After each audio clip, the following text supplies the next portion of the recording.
Salvation Africa, did you know? Said the whole world love it, did you know? Said the whole world love it. Be proud of your culture. Be proud of that's what you got. Be proud. Concerning non-violence, it is criminal to teach a man not to defend himself when he is the constant victim of brutal attacks. You ready? You're not ready. I'm ready. Really ready. You really think say you're ready. Now we're gonna move on the system. Revolutionary like 3 finger jack. We are gonna take every penny. You ready? You're not ready. I'm ready. Really ready. You really think say you're ready. Now we're gonna move on the system. Revolutionary. This ain't Tom and Jerry. Yo, by any means necessary. We are gonna move on them revolutionary. Cause these rhymes are so military like Howell and Garvey. Visionary. All I made it. Listeners I walk on the beat so steady. Even Hulk have to say I'm in credit. Cause I bring last souls back from the deady. Yo, dready. Yo, me ready like Freddy. These rhymes so mercenary. Slide in, hit all dignitary. Who walk on the people like grapes and berries. Yo, to make juice. But them now no use. They move too dirty and loose. And there is no escape in the hangman's noose. Take off the med and put it on the wall like a moose. Cause them a youths. Them a say Rasta, I know them roots. I drink them roots, I eat them fruits. I eat them ital food and I drink up them cane juice. Still I say Trinity and I say Deuce. Now go a eardress, I get lock spruce. Now say Portia, now say Wholeness. And them dash for Bruce.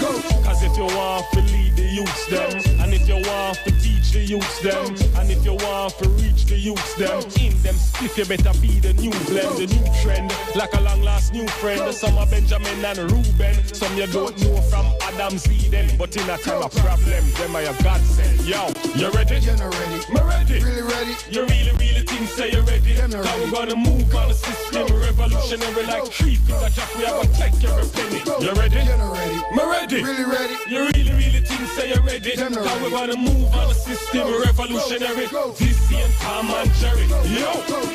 When these forces unleash, the surprising cannot contain. Cause I take the chains off my brain and my thoughts are running like Django Unchained. Untamed, like Nanny and Kodjo, fighting from the days of Red Brick. When the country did rule by Spain. Before the British came, I used African to cut sugar cane. Now I got a revolution running through my veins. Like lions running through the African plains. Like Malcolm, I'm in the alleys and the lanes. Like water, I'm in the deepest drains. I was a whirlwind, now I am hurricanes. With thunderstorms and torrential rains. Like Marcus, who never leave us. No time to laugh, things are serious. Cause these enemies are so devious. So evilous and cantankerous. And just but we are the army of the righteous. You ready? You're not ready. I'm ready. Really ready. You really think say you're ready. Now we're gonna move on the system. Revolutionary like 3 finger jack. We are gonna take every penny. You ready? You're not ready. I'm ready. Really ready. You really think say you're ready. Now we're gonna move on the system. Revolutionary. This ain't Tom and Jerry. Yo, you ready? I'm ready. You really think say you're ready. Now we are gonna move on the system. Revolutionary like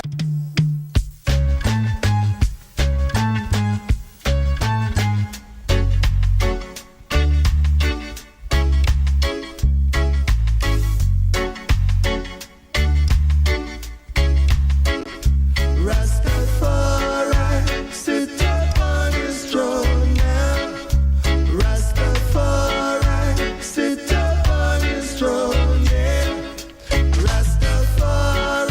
sit up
and all them crooked ways and racial discrimination,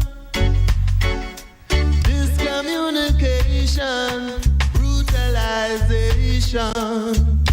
Whoa, whoa, whoa. Rastafari, sit upon his throne now. Rastafari.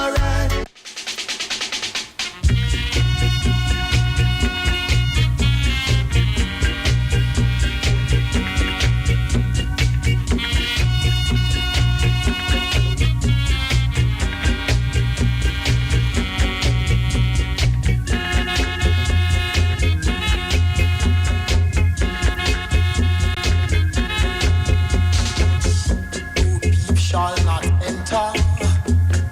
These are all along. Be walking on a tree monster, sipping from the cup of peace. Chant down a Babylon, chant down Babylon, chant down a Babylon, chant down Babylon.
Metamorphosis.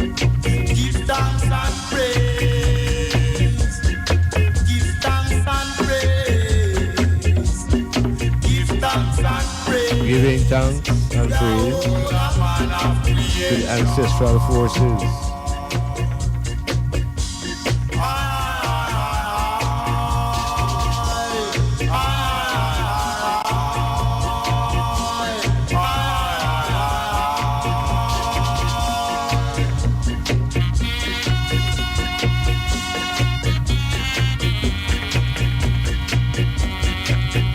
Hail I, greetings, Synastolin, earth moving, people thinking. Times are really, really different. We look at the events in the world and how they are impacting and the reactions of people to various things, disasters that are sweeping through planet Earth. These disasters are seem to be of one or two different natures, meaning ones we notice that some of these disasters are what we call acts of God. And some of these other disasters we say are man-made, human-made by human impediments, pollution. So we're seeing that the earth is in a state of rebellion.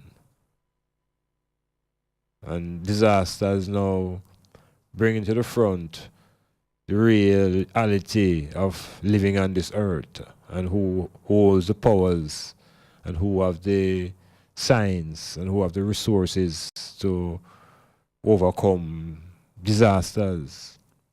Disasters that are, as I said earlier, oftentimes out of nature. And so Metamorphosis explored what is the nature of these disasters? Is there really an organizer? Is there really such a God that is responsible for destruction? And otherwise, we have to search out the real powers that manifest within these occurrences that we call acts of God, natural disasters.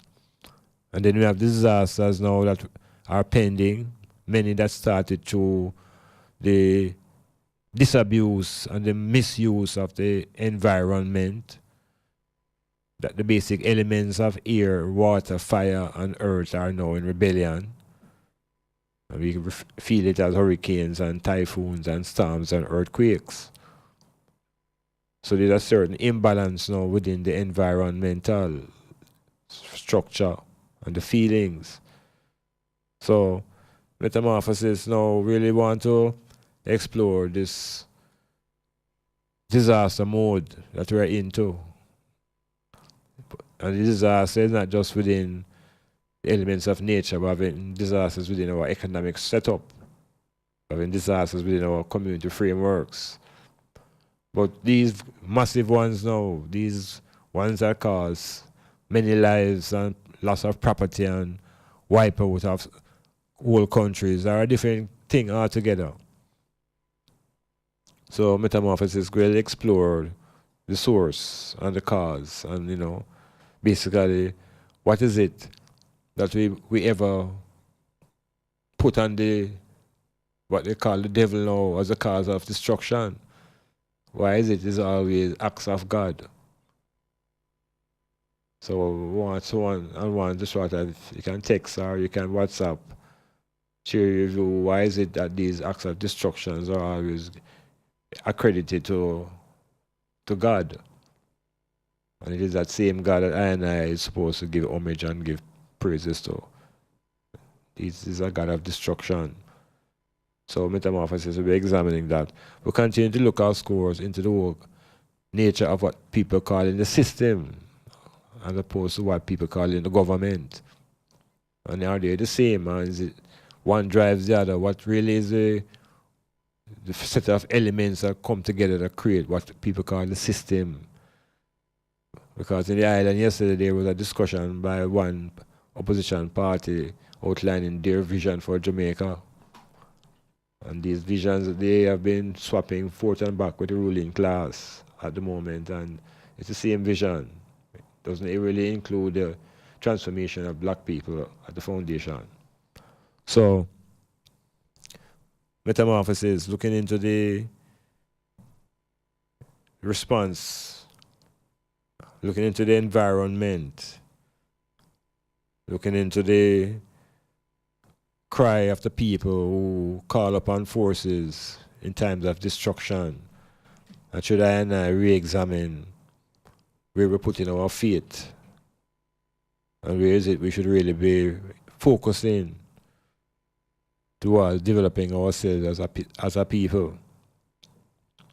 So, looking into the environment, looking into the powers of heat, air, water, and earth, looking into the activities of societies, man releasing nuclear weapons underground, creating all sorts of disturbances, weather pollution, and how should I and I respond to these sort of events as they unfold. So they are events of the environment, they are events of the political, events of the economic. And critically, we continue to explore now elements of I self, I mind, I body, the me, the myself, and the I. So there's quite a few look at areas I want to touch upon as usual.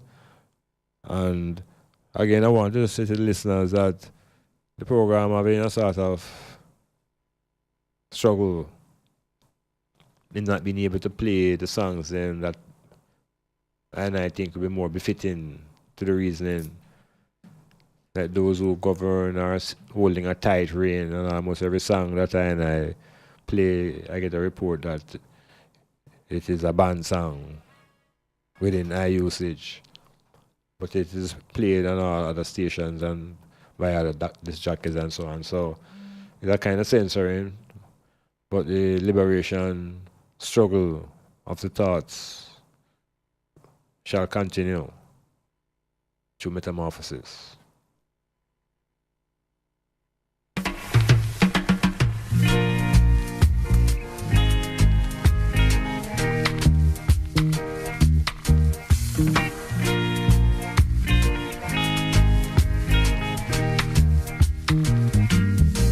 Peace in high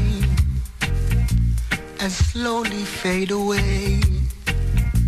No more will I cry, now that my eyes are dry.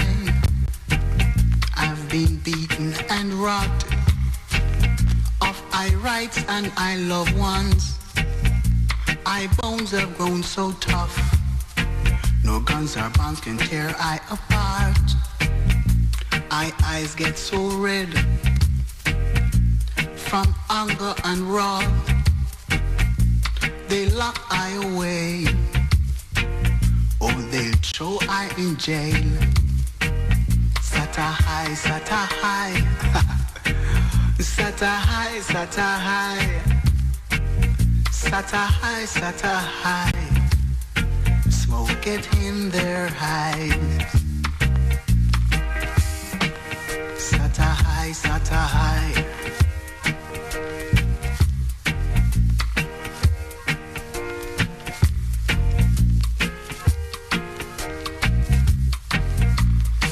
Eyes get so red from anger and wrath.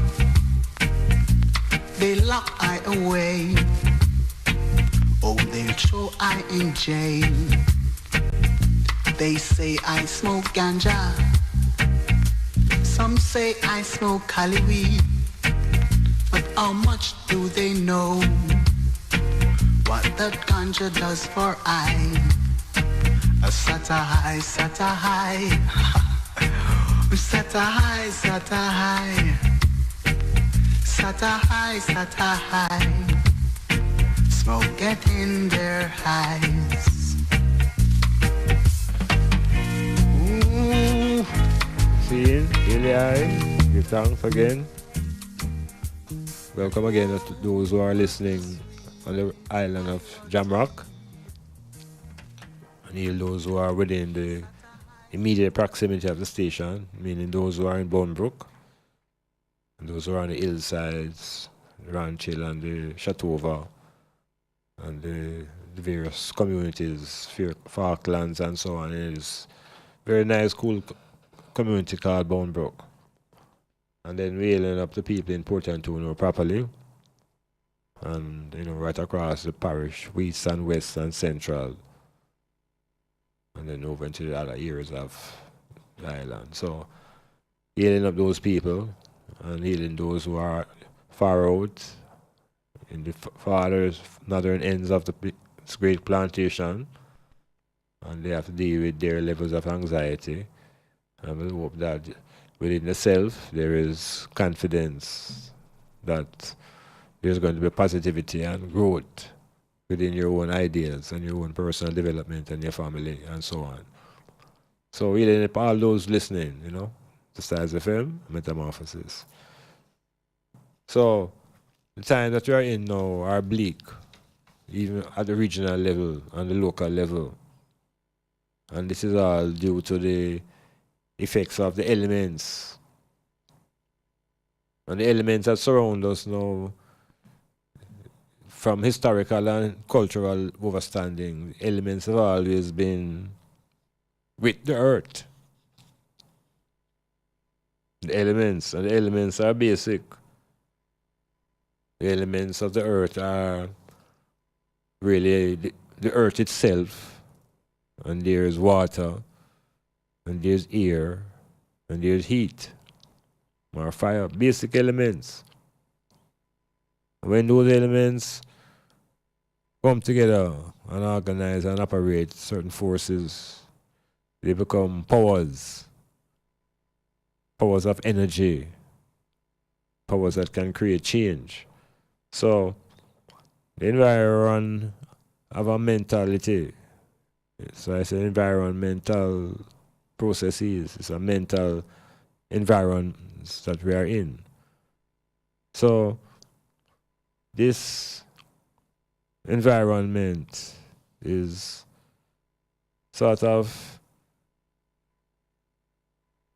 dependent upon the people who occupy it as inhabitants. That there's supposed to be some form of balance between the inhabitants of the planet and the environment. So when this balance is disturbed now or becomes imbalance, then we're going to get reaction, you know. Reactions from the nature itself, and reactions from the people who are on the very land itself, and the animals. Everything will be disturbed. So, some form of cooperation is needed between man, human beings, people, and the environment. So once there is a disturbance, we tend to create a lot of mythologies and philosophies around the causes and what is the source of these events, especially when they become destructive. And within the tradition of this Western thinking and teaching, and I always hear that whenever destruction takes place out of nature, it's always through the will of God. It's always an act of God. And so this time now I reach a point where I have to ask now, so what is it that the devil ever does that is so destructive? I'm kind of throw it out, and even within the Facebook world, and some people kind of stuttering because it's a programming that I have been given to sort of identify all things that are destructive as coming from a one particular being. And this is the being that is supposed to be the devil. But at the same time, whenever destructive things occur out of nature, nobody really puts the blame on the devil. Themselves is God action that. So I just put it out, so we have to stop and think now carefully, because destruction is not something that I welcome.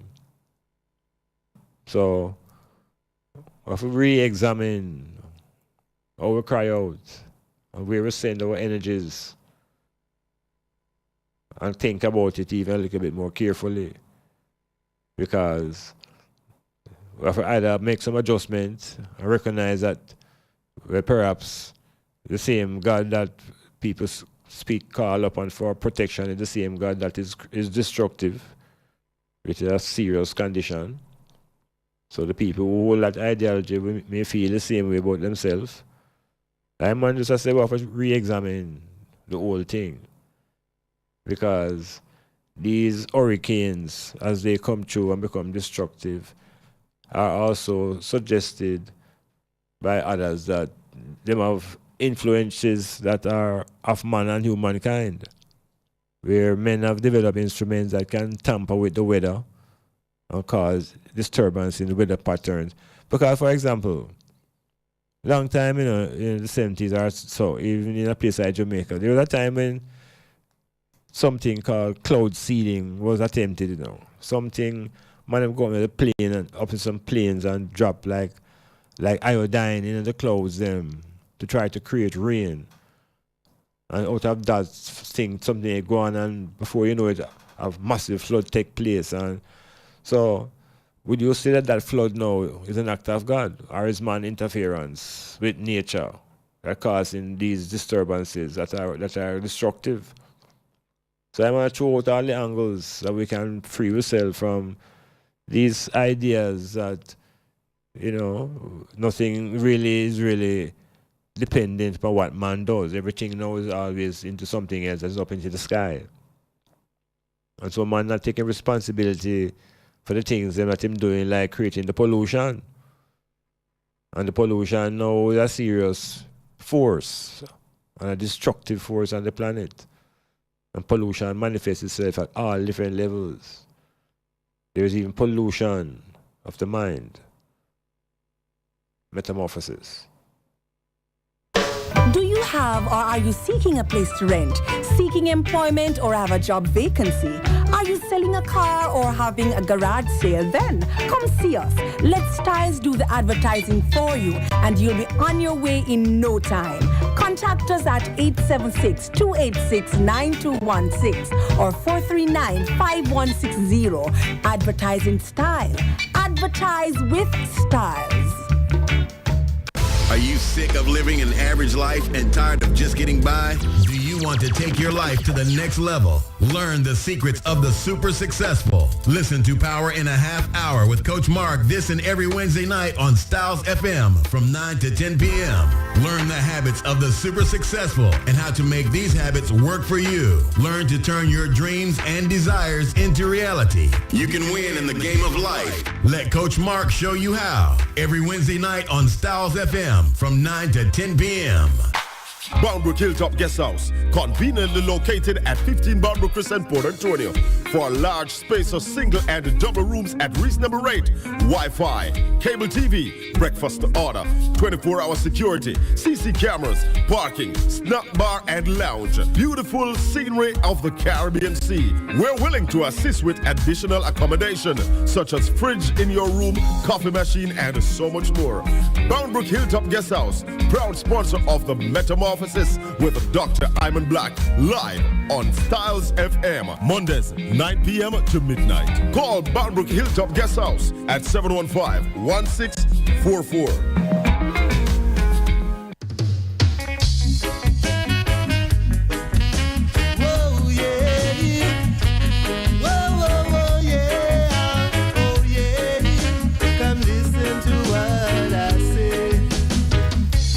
Blessed is the man that walketh not in the counsel of the ungodly, nor standeth in the way of sinners, nor sitteth in the seat of the scornful. For his delight is in the law of the Lord God Jah, and in this law that he meditates day and night. Now this man shall be as the tree planted by the rivers of waters, spending his days in love and unity, having lots of sons and daughters. For his delight is in the law of the Lord God Jah, and in this law does he meditate day and night. Does he meditate day and night? Blessed is the man that walketh not in the counsel of the ungodly, nor standeth in the way of sinners. Yes, yeah.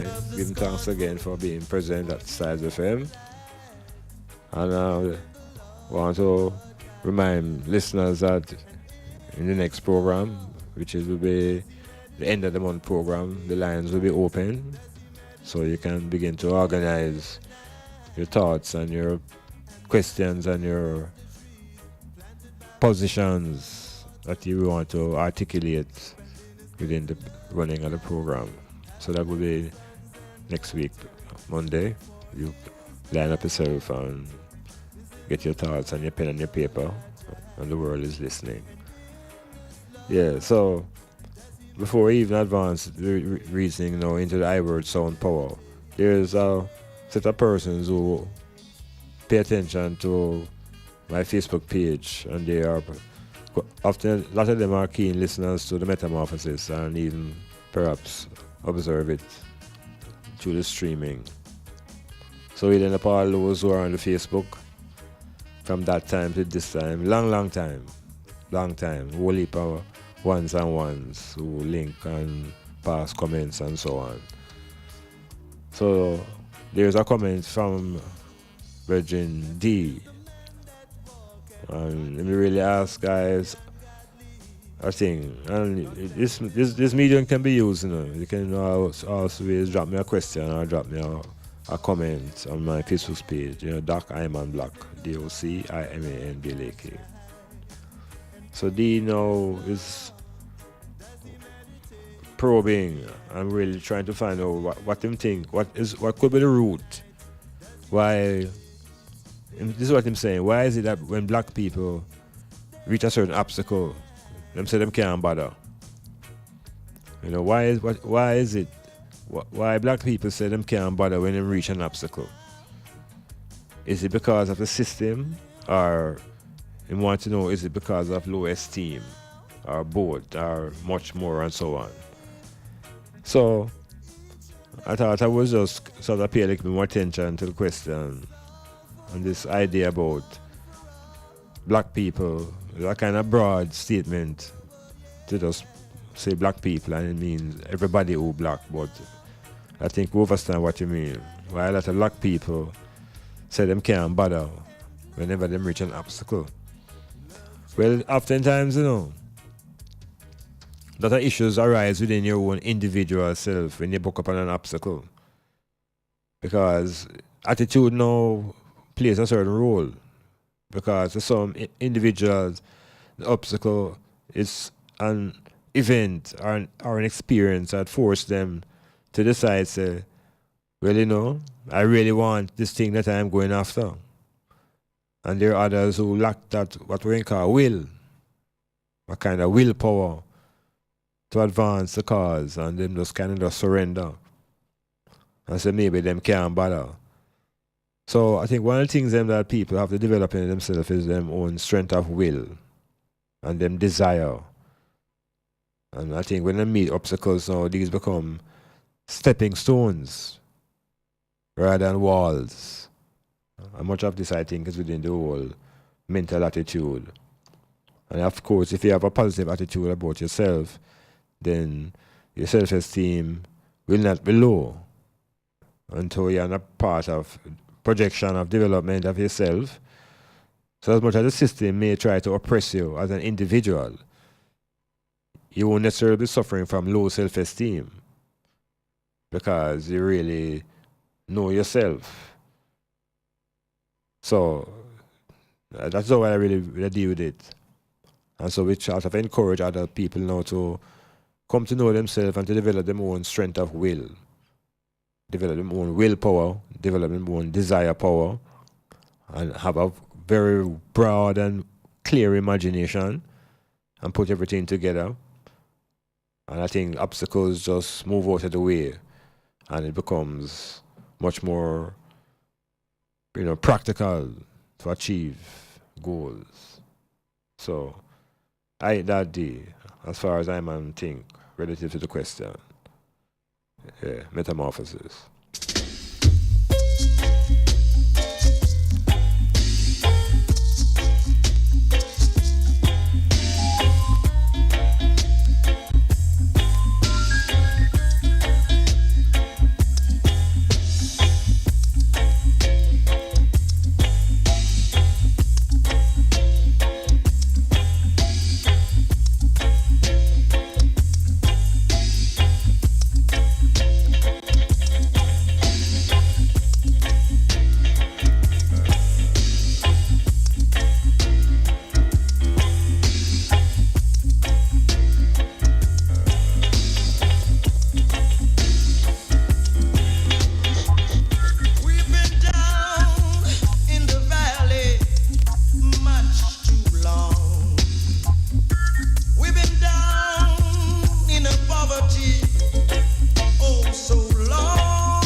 METAMORPHOSIS, I word, sound and power. So as we think within the realm of psychology and philosophy and sociology, anthropology, and all the various ologies available as tools to examine and explore the nature of the consciousness of the black man. The female, obviously, is inclusive within the concept of black man. So that journey within for proper definition of self and even recognizing other forces within the being that accompany self. Because oftentimes each individual know that there is a conversation within, and always with yourself. It says you and yourself. So it's long time you and yourself are go through. So who is you now? What is you? And how long you about? And have you been here before the self? So every time we talk about origins and where we come from, we have to get into the realm now of psychology and realize that slavery as an institution had a physical dimension to it. But slavery also has a psychological dimension. And there's a psychological level of slavery that still has not been addressed. So as much as the chains have been removed from the physical body, the chains of psychological slavery still hold its foundation. So we have to use the disciplines available to the intellect to pursue liberation from this type of slavery. So we have to understand now what is it and how does it manifest when someone is in psychological slavery? What are the conditions? How does it express itself? The psychological slave. And what is it to have your psyche enslaved? You have to identify yourself now and your psyche. And is your psyche the same thing as yourself? So it's compartments now, and the way them lock us up into certain ways of thinking that we can't even unfold. Because I is powerful beings. But after so many centuries of enslavement, the physical and the psychological is not a very easy journey. So we always know about me, and the infant is conscious of me. And as the infant becomes more conscious of the me, because the me becomes the center of all demand. But that same me now is being socialized into how to behave and how to talk and how to walk, and begins to develop another aspect, and maybe we can begin to call this aspect the self, a projection out of the me. So there's another force, however, there is another force. And this other force now, within the European training, them tell us that we have a spirit. But the spirit is not given any capacity to develop intellectually.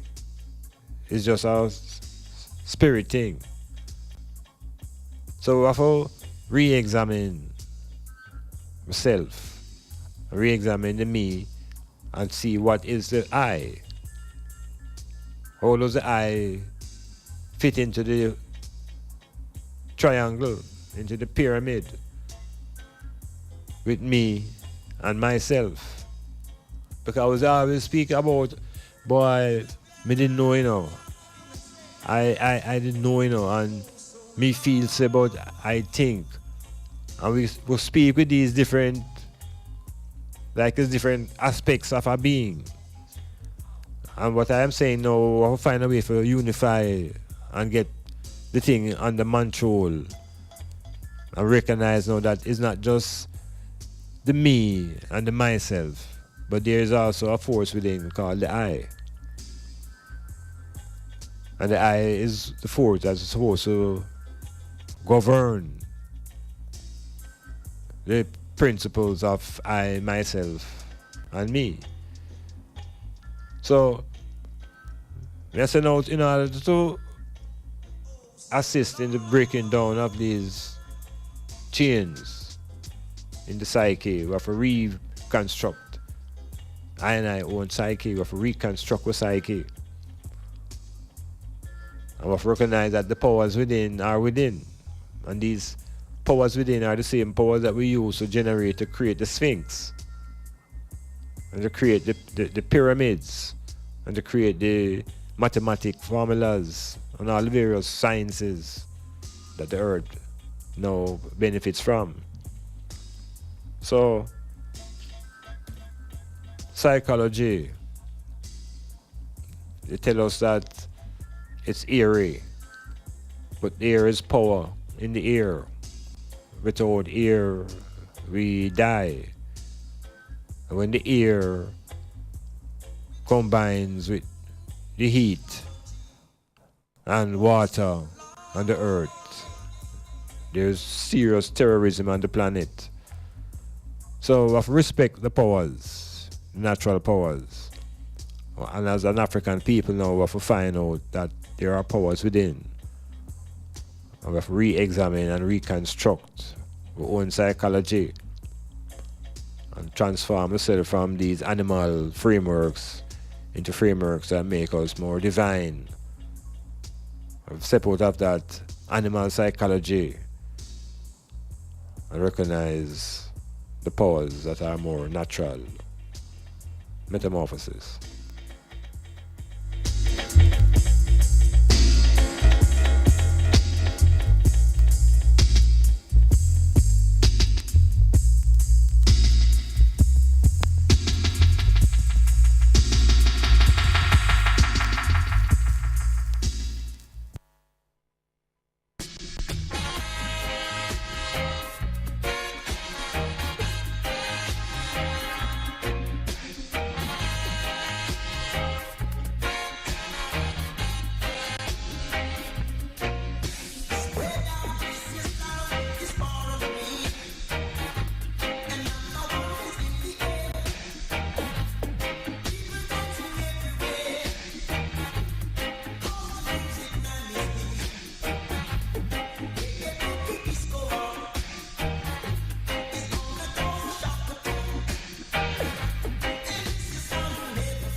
So,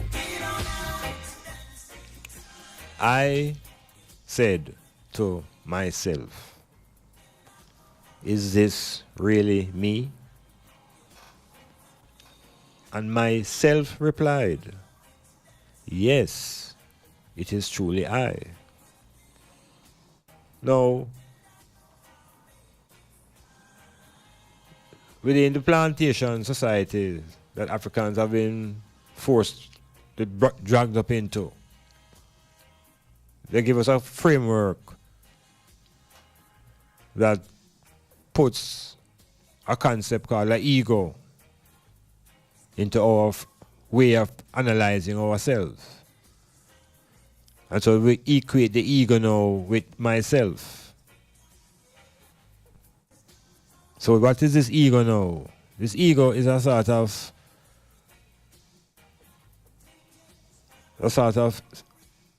oversensitive type of,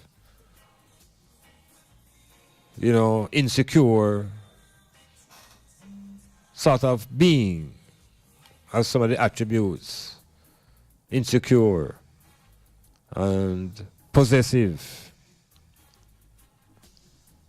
So once you begin to internalize this type of psychology,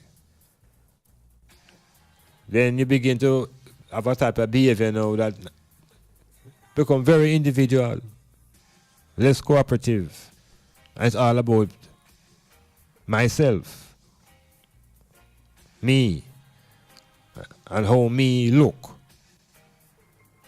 and how me walk, and how me dress, and the whole focus of existence now is about me and myself. That has a dangerous side to that, because within the tradition of black people and African traditions, it was never always me at the center. It was always the village, it was always I and I, it was always we. So something has gone awry. So it comes with the psychological framework that Europeans have put upon I and I as African people. And we hold on to these ideas about having an ego.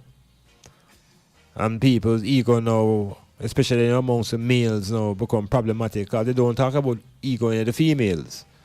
It's like she don't have no ego. So even the programming out of Western psychology leaves the female egoless.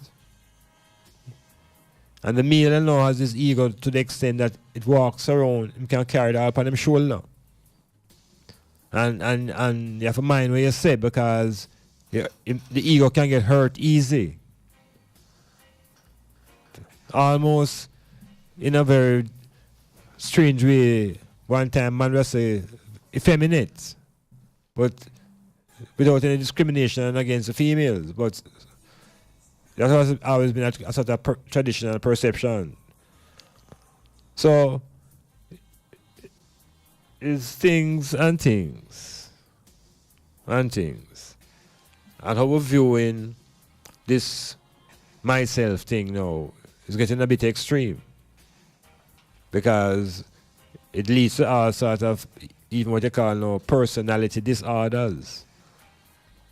That the self can become so self-centered that it falls in love with itself. They call it narcissism. And the self spends all its time trying to glorify itself. So we have to find ways to liberate the type of thinking that we get locked into.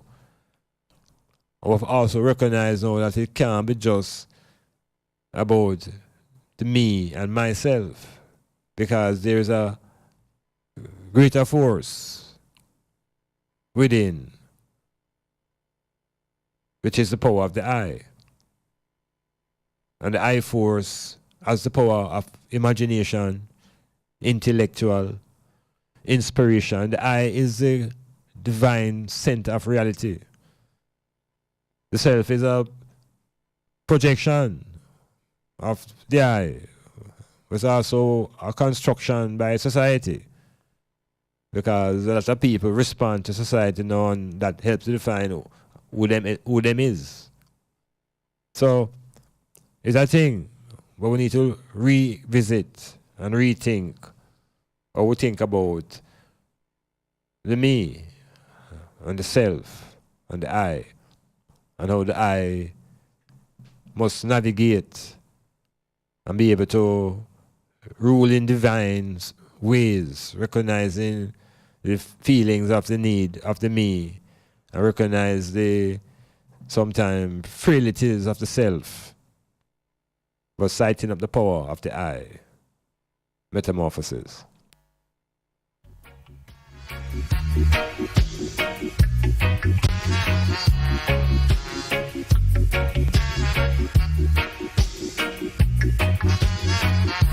Now this was just another day. Ooh-wee. Stay until I looked in your eyes. I didn't think until I felt the good touch of your hand. And from within me, my glad heart began to sing. Sing a little song which says, don't let her go.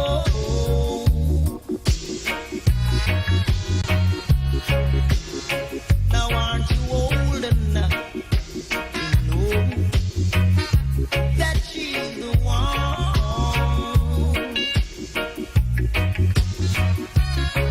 One in a million under the sun. So you don't even know her name. You wanna dance over again and again and again, over again and again. 'Cause this was just another day. Ooh, I don't want to be late, so I step Yeah, out Metamorphosis without continuing to explore this concept called the self, because we hear this term bandied about quite often and loosely. We hear say a man have to know himself. We hear say you have to emancipate yourself from mental slavery. And we hear the self being used in very, very, very serious places. So I need to really know what is this self thing. Where is the self and how is it located and how does it function? And can the self be captured? Can the self be controlled? Can you control yourself? I hear people ever tell you, you better control yourself, Control yourself. So, at the same time, me feeling hungry, but I must control myself, Control myself. So, there are some issues and forces within that we have to continue to examine. And the idea about the self now, there are theories. There's a theories about the self, much of them coming out of Europe. And these men sit down and think about what the self could be. One of the most popular theorists is a brother named Maslow. And he's set up a set of hierarchies of needs. And at the top of it is the actualization of the self. Self-actualization. That simply means the self come to understand that there is the I. Yeah, self-actualization. The self comes to the consciousness of the I. So, it's long time we have this Trinitarian force within the psychology of the black man. But, the journey and the barrage and the battering in the Western world make everything different, because it's like we lock up in a binary, It's a either way of thinking. We don't get to the point yet where we can say neither. But we can begin by reorganizing our own way of perceiving our own self. So when a man says self, he move a stand, say, yeah, there is also me, but there's also the I. And when the I recognize itself as a force and begin to recognize that there are several, there are infinite amount of I's, different level to communicate, different level to unite in terms of objectives. So the journey goes on in the effort to break up these chains. These chains are not physical; these are psychological chains. This is the chains of psychological slavery. And I suggest these chains because it's all have to do with our thinking. And the first thing we have to do, able to do is think clearly about how we construct. So again, they tell us that the self is emotional. And if you accept that now, there is no room for the intellectual. So we have to cite up this notion of self again. We need more man and woman to put forward theories of the self, of the African self, the black self, and the concept of an ego center versus a center that is grounded in the I. And the name is vital now because the name connects to a family structure. So all of these things give you foundation. It gives you a greater connection to the environment, to the foundation of the earth. So we have to continue to examine the self. We say myself. Can we say I self? So it's language, it sounds semantical, but we talk to ourselves. Yeah. And we answer back ourselves. So that's serious thing. Some people, they do it publicly. And you can stand up and observe them talking to themselves and answering them back. Them say the greatest danger is that if you answer back in a different voice, then you have a serious problem. But this forth backing of reasoning going on within the self, within the being. So there is the I, and there's the me. And the I and the me oftentimes are always in contention. And so oftentimes the self have to stand strong, and there are times when the I must be strong. And so I think we just learn to balance that self within that Trinity. Metamorphosis.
Metamorphosis, moving into Alkebulan, our story, Kemet.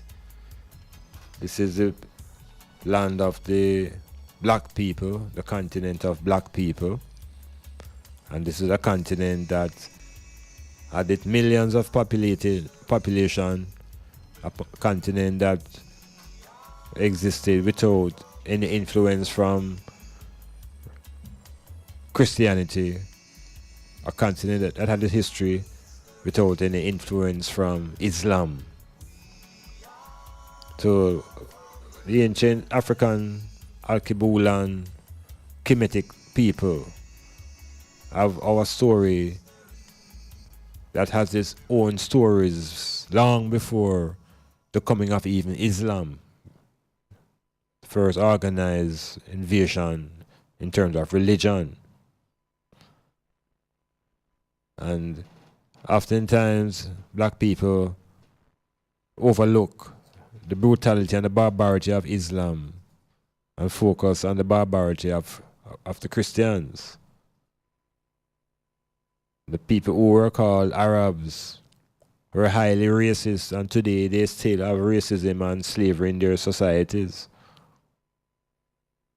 The Christians still have their racism, but there's a little decline on how they maintain, or a transformation in how they maintain slavery. So, black people need to have this awakening that neither of these forms of control are worthy of embracing. Neither is superior to the other. They both have the same genesis, and they both have the same objective, which is to control the imagination and the intellect of a whole race of people. Because as much as Islam and Christianity have been demonic forces to black people, the Chinese have resisted strongly, and so have the Indians. But you find that the African people have been sort of overpowered by these two forces of colonization. One using a book called the Quran, and the other one using a book called King James Version of Reality, or the Bible. And what they both hold in common is the fact that they both embrace the same book of Genesis.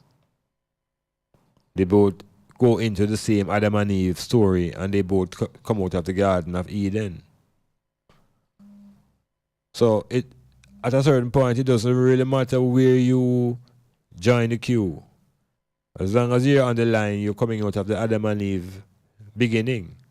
So whether you're Islam or whether you're a Christian, and whether you're saying Buddha or whether you're saying Jehovah or Muhammad, you're still coming out, not Buddha, because Buddha is not a part of this. When you're saying Muhammad or you're saying Jesus, it means you're coming out of the Adam and Eve beginning. So we have to know ourselves now as a people. And do we claim to have that story as our reality, knowing that we have been here thousands and thousands of years before the first light of Islam? So what we find is that the ideology now of how the world and the universe organize is presented to us through these lenses, through the lens of Christianity or through the lens of Islam, or basically through religion. And in this perspective now, I'm telling you that there's really two forces. And one of these forces is called good, and the other one is called evil. So them create a binary universe. It's just a either or either. So it's either it's good or it's evil. And within this way of thinking now, events that happen in the earth are classified as either good or evil. And then there's a responsibility now given now to the source of these forces. So rather than hold meditation of these natural forces within nature, man now has decided to attach a moral value to these events. So one now becomes good and the next one becomes evil. So we have to watch it now. Because the program and the religious training tells us that all things come from God. And if you're going to hold that kind of thinking now, when things that are what you call of an evil nature occur, who should hold the responsibility for that? So it's important then that an idea be created that will oppose the good or the God. And that idea now will be called the devil. So the devil will become the opponent, the primary opponent now of God, and becomes now the embodiment of evil. So have to be careful, because when things happen now that are destructive, we're still calling these things acts of God. And when the ancients experienced drought or certain overflow by certain things, there was never any interpretation necessarily of any acts of God. It's just nature. And people understand that nature, if you hold a rhythm with nature, you can interpret and anticipate the seasons and so on and so forth. So, I and I, as ancient black people now, we get trapped in this time with this good and evil. And when things happen that don't seem to benefit, we say, we don't say it's a source of evil cause it. We say it's God's will. So literally now, it make you wonder whether this thing really exists or not. This imaginary thing now that I'm calling the devil. Does it really exist? It don't seem to be necessary. All things are coming already coming through this God. So if you check ancient African cultures, there was really no such entity called a devil, Yeah, man, you have to search hard for this concept. And how I get it as an African youth is that the devil is always like a black image with a fork. Yeah. So this construction may be just fairy tale. Because if it don't exist, it don't exist. And if we don't need it, we don't need it. Which means now, once and one becomes more responsible now for what they're doing. There is no more thing outside now to blame. And so the I now becomes more into the picture. Yeah, the I must begin to exhibit itself now. To show an understanding and comprehension of things and things. So, we are query at the same time, why do we really even need to consider the existence of this thing called a devil? Because it really don't serve no purpose. And what great act of evil this devil has ever committed, as far as the biblical stories are concerned? No acts of evil, and even in contemporary life, no destructive event is attributed to the devil. So I don't need that construct then. We can dismiss it. It don't exist. And focus now on who is really committing acts of destruction. Who is it within men and people that is the cause and the source of disasters? The disasters that occur now outside of nature. And how many men and people are contributing to how nature behaving. So, re-examination time from the perspective of the ancient Africa. How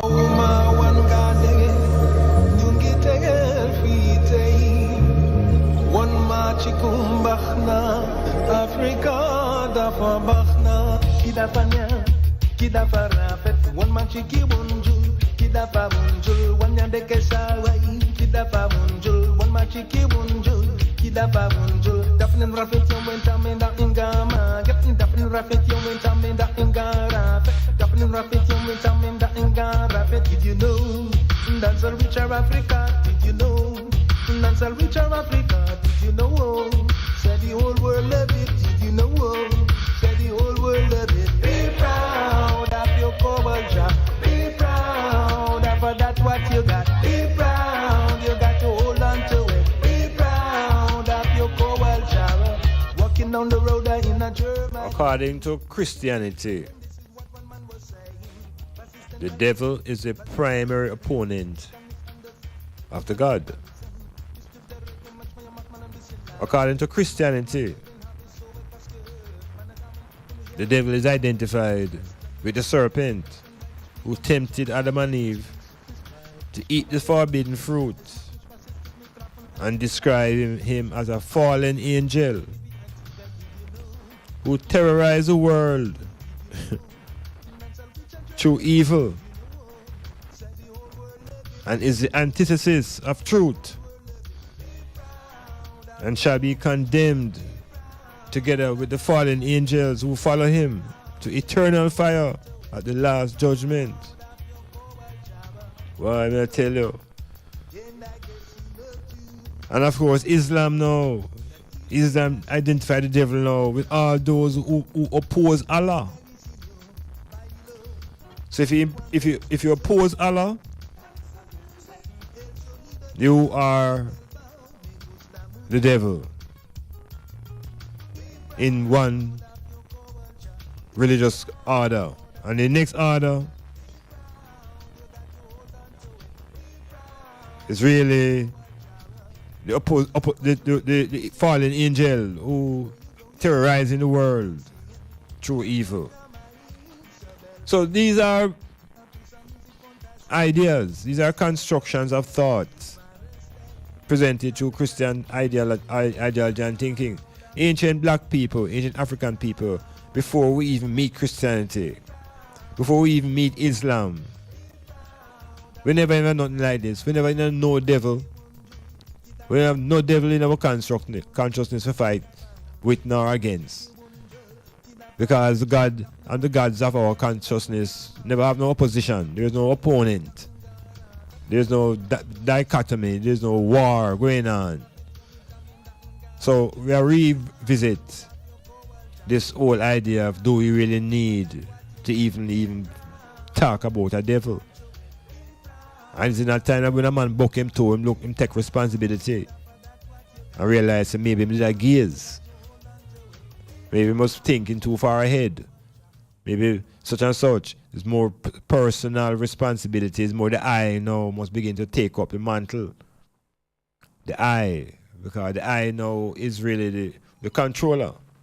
The I have the perception, the I have the power, the I is the power of reality, the I is the power of wisdom, the I is the center of all of these things. So we could get it together. We could reconstruct and revolutionize the psyche of the black man, woman in this time. Metamorphosis. Mama Africa, Mama Africa, I'm coming home, I'm coming home. Hello, Mama Africa, how are you? I'm feeling fine, and I hope you're fine too. Hello, Mama Africa, how are you? I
section, just trying to finalize this whole idea of this thing that they give us to fear, this thing called the devil, that actually becomes a crutch in the consciousness of many people who accept this belief. And so their own shortcomings are not re-examined from the perspective of what the I could have done different and better, but it automatically just transposed over to something called the devil that is responsible. The devil make it happen. So it's a way of shoving off personal responsibility. And then the converse of that now is that when something positive happens, the individual doesn't claim the responsibility for it happening either. Them say, no, that is God's will. So that is a complete static mental condition.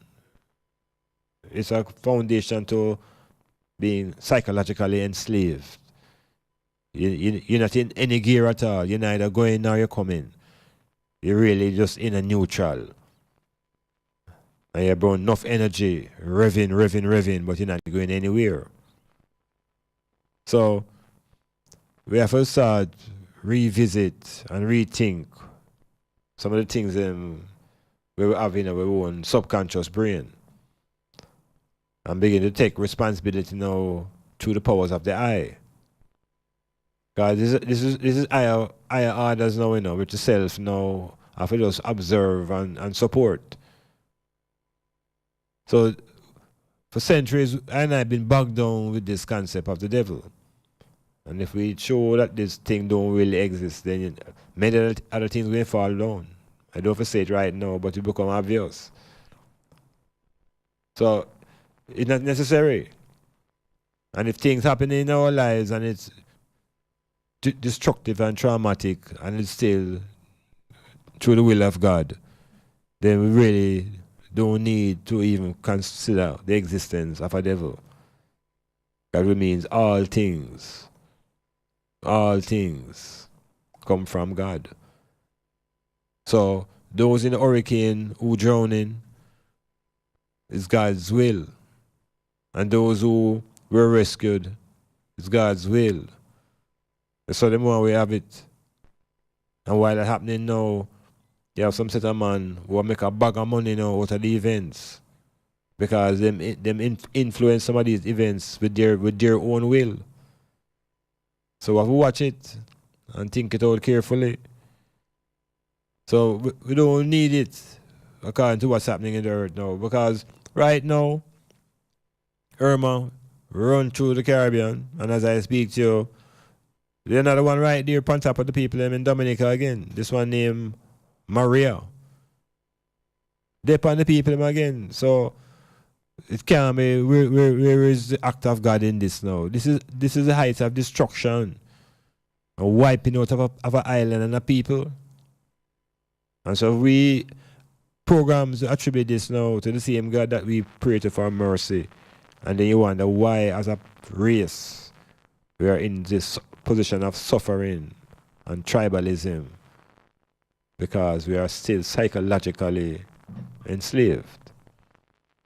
Metamorphosis.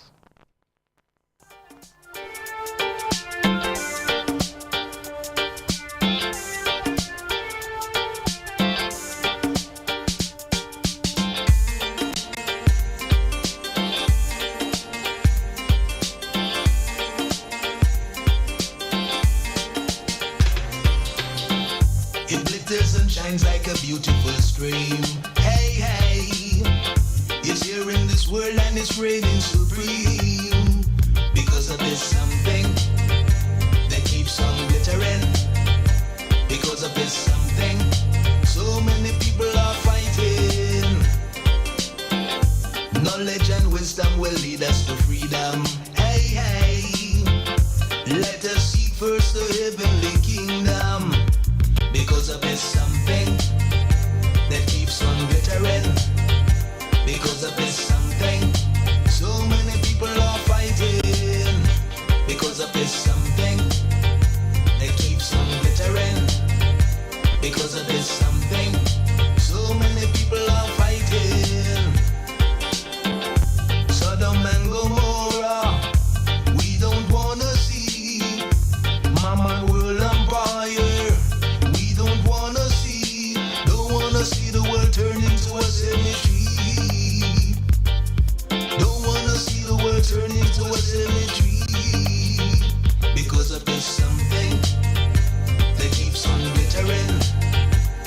because of this something. So many people are fighting because of this something that keeps on glittering. Because of this something, so many people are fighting.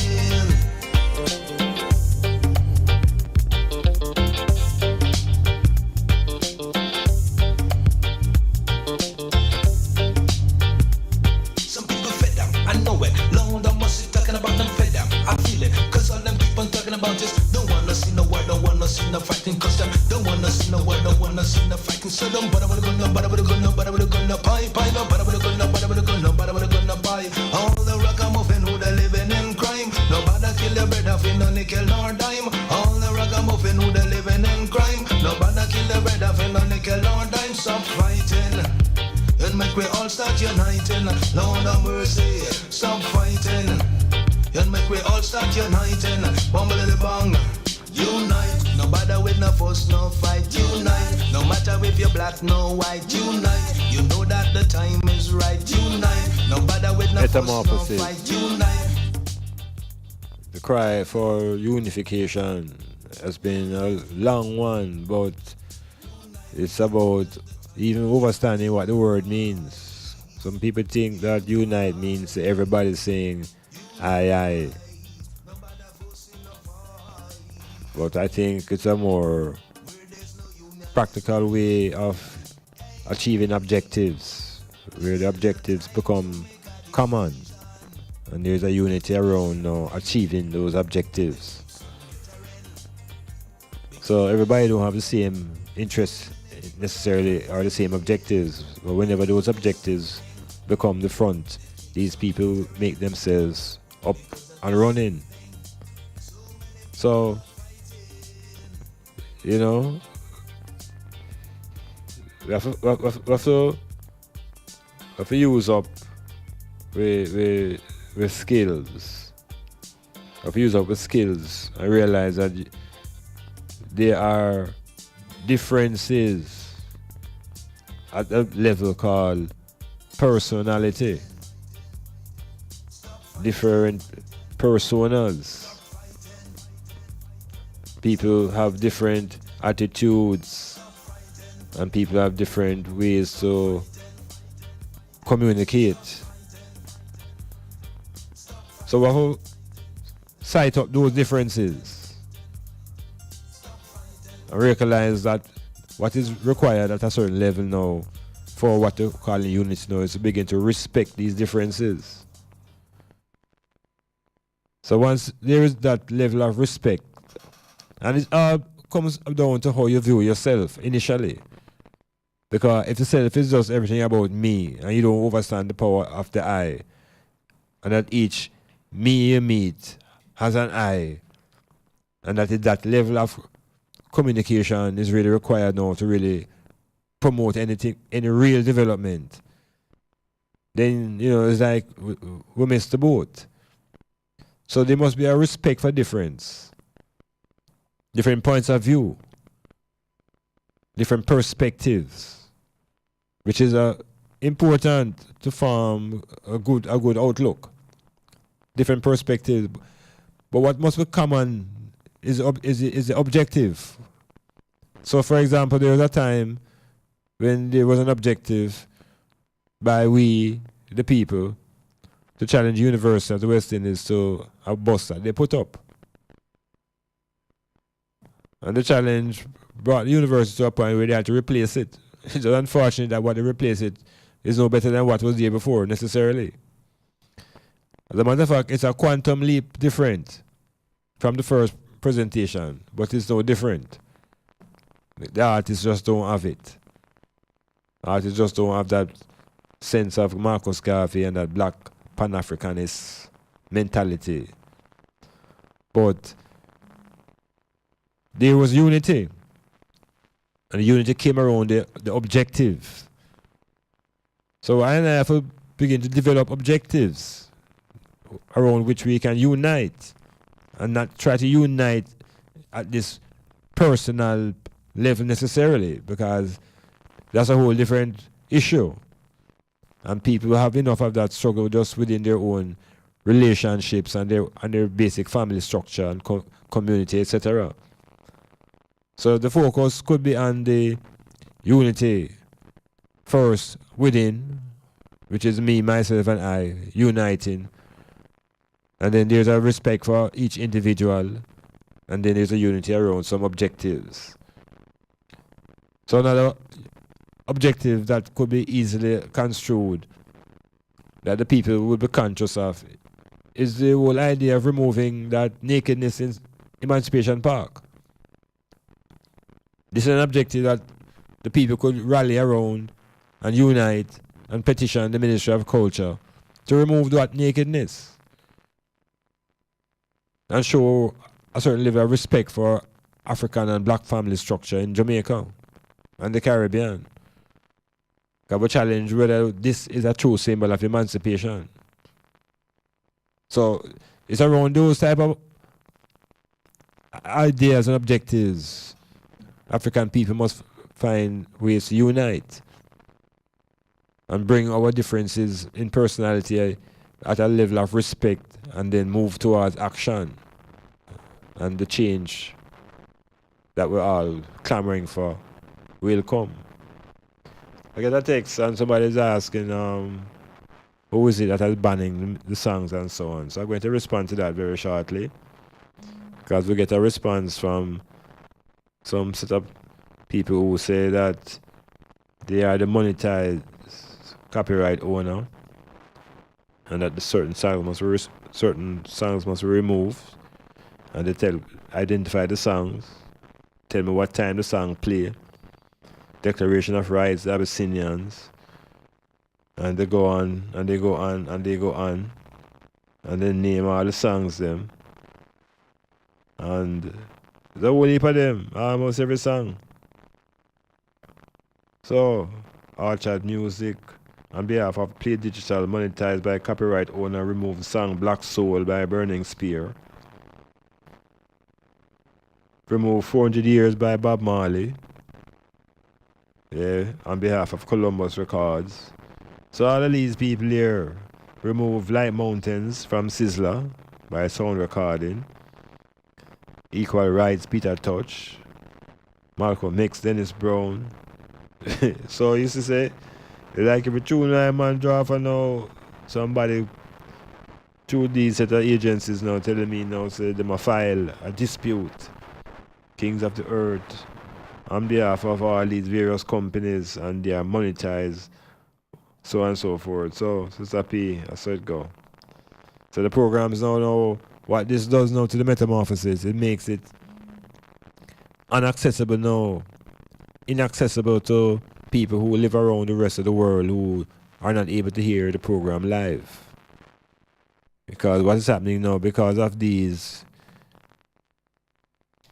intimidations, the programs are no longer stored on any platform that allows the viewers around the world to see it in their own time.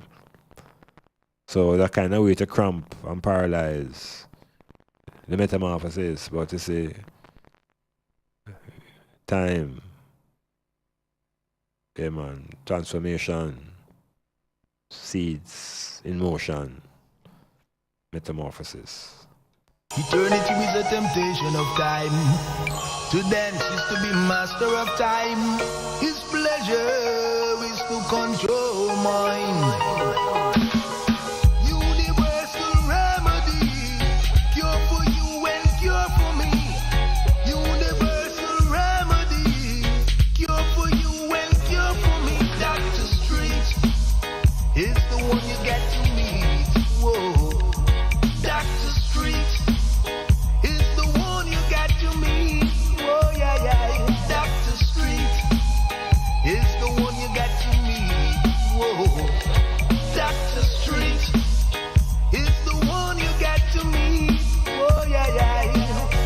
Memory was a treacherous thing. Souvenirs and golden rings. His life is an exhibition to death. With all those arrows and knives and hatchets, machetes hanging there on the wall. Talking gongs and instruments used for divination.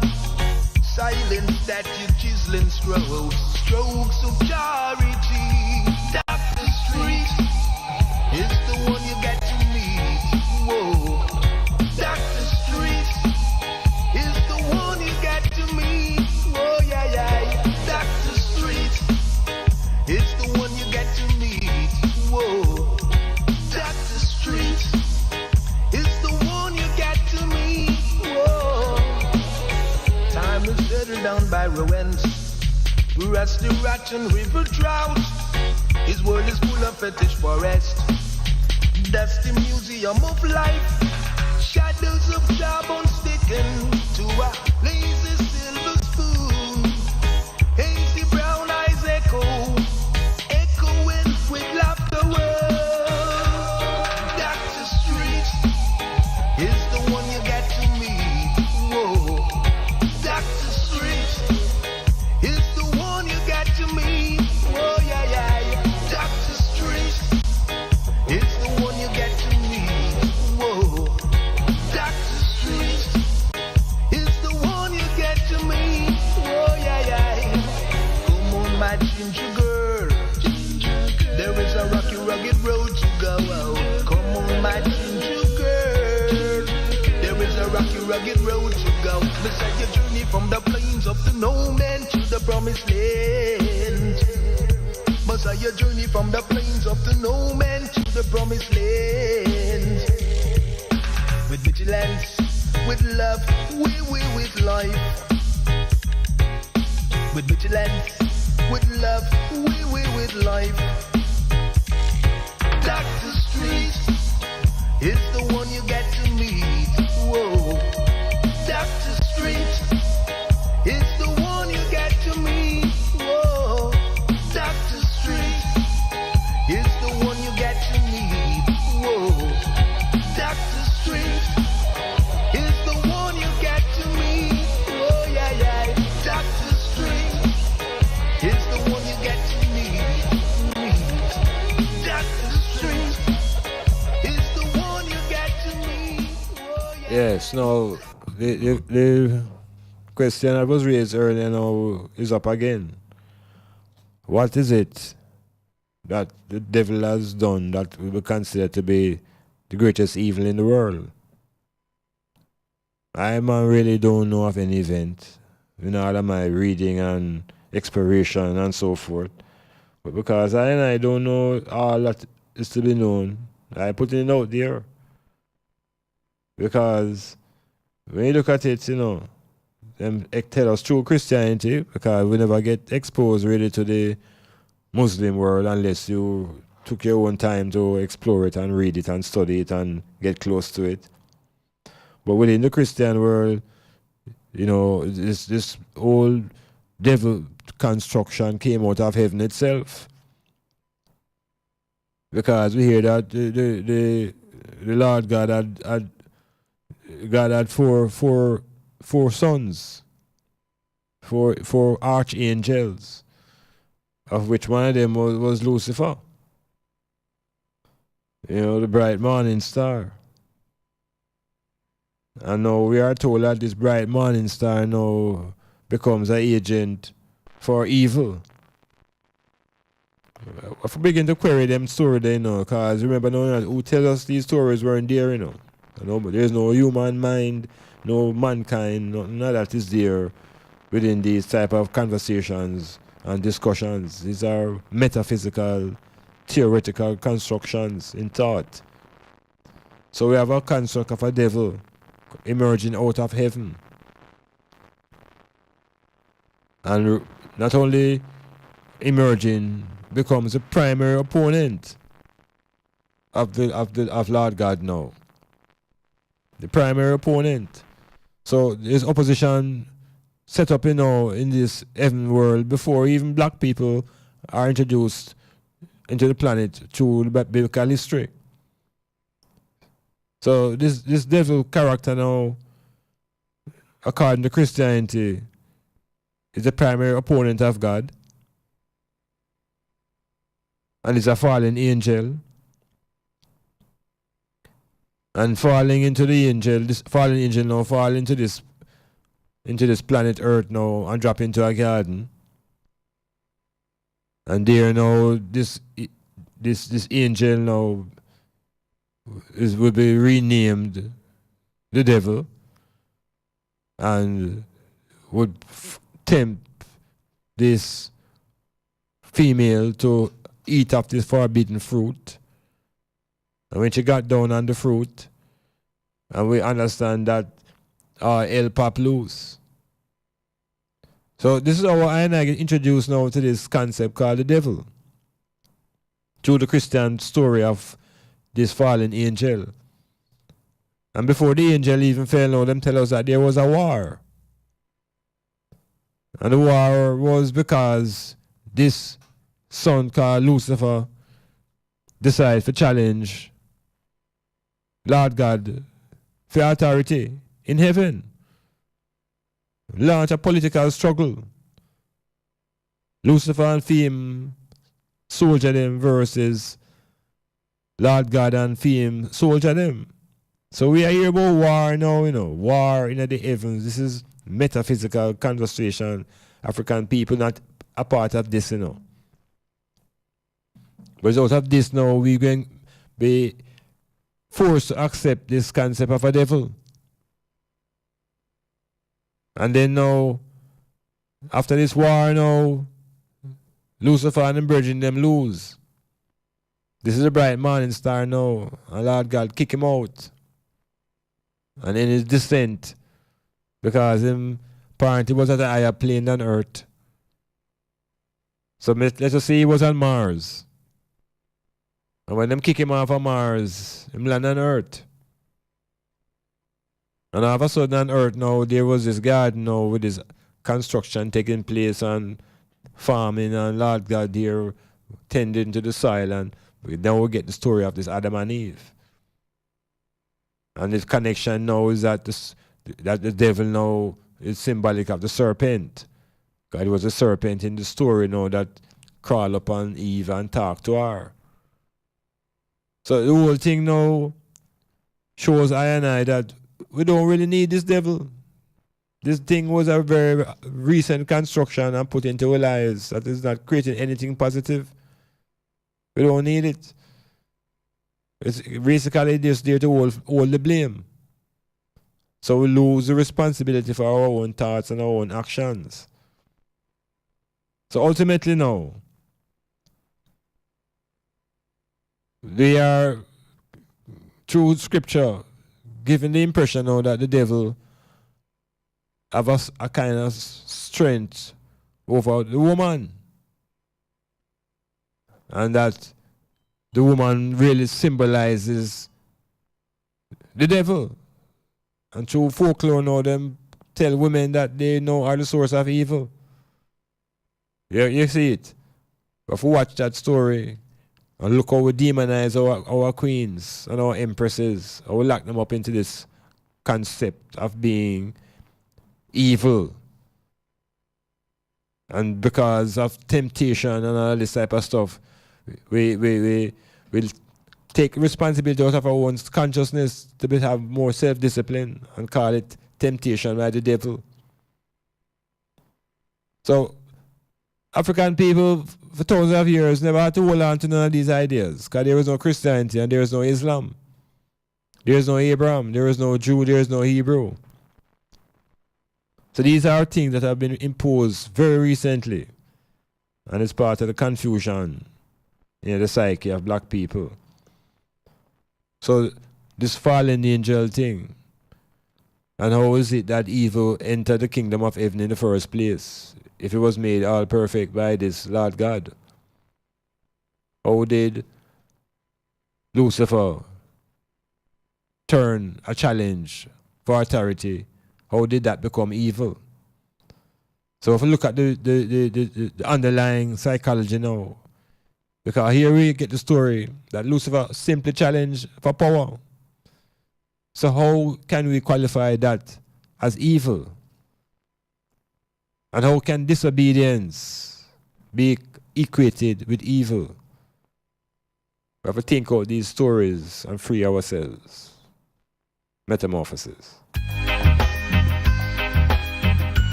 the sky.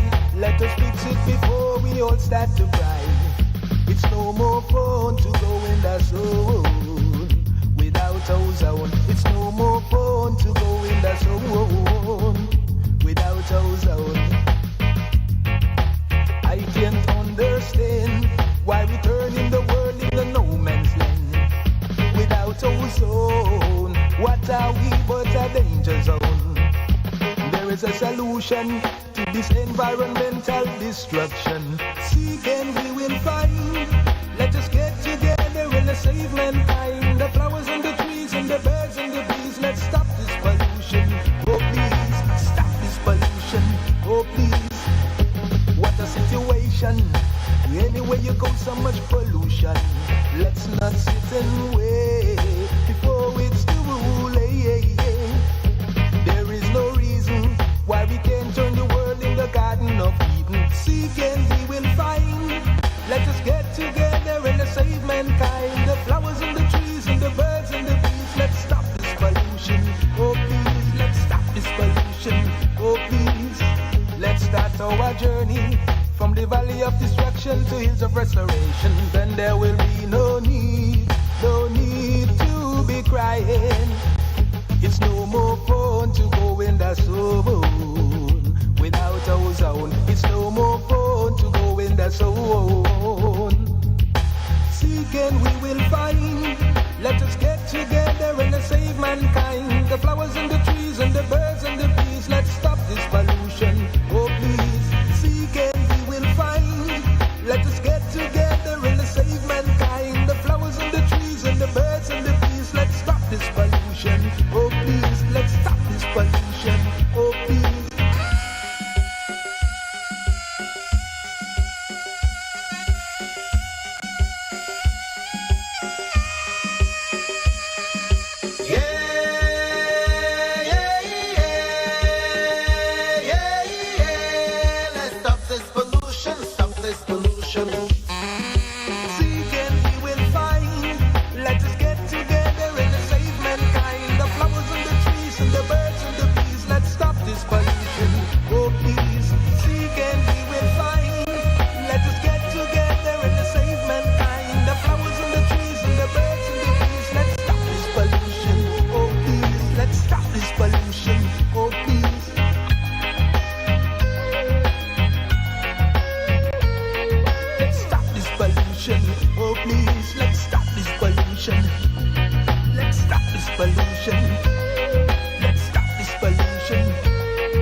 Problems, who can solve it?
Guess what? Styles FM has a new business number for you to call, text, and now WhatsApp.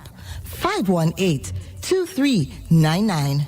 To advertise your business and events, call, text, or WhatsApp us on 518-2399. 518-2399. Don't forget, 518-2399. Remember Styles FM on social media. View us on YouTube, Styles FM Radio. Follow us on Instagram at Styles FM. Like us on Twitter at Styles FM 961. Become a fan on Facebook. Styles FM 96.1. Architects, draftsmen, and surveyors, get your drawings printed in high-quality professional standards. We can satisfy your printing needs. Whether it is for presentation to your clients or for submitting building and subdivision application, make it VJ Printing Services. Whether drawing by hand or with computer-aided softwares, we will plot your negatives and print the copies as you need. We do high-quality white paper printing that is water-resistant and never fades, unlike traditional blueprint. For more information, call VJ Printing at 893-2266. Boundbrook Hilltop Guest House, conveniently located at 15 Boundbrook Crescent, Port Antonio.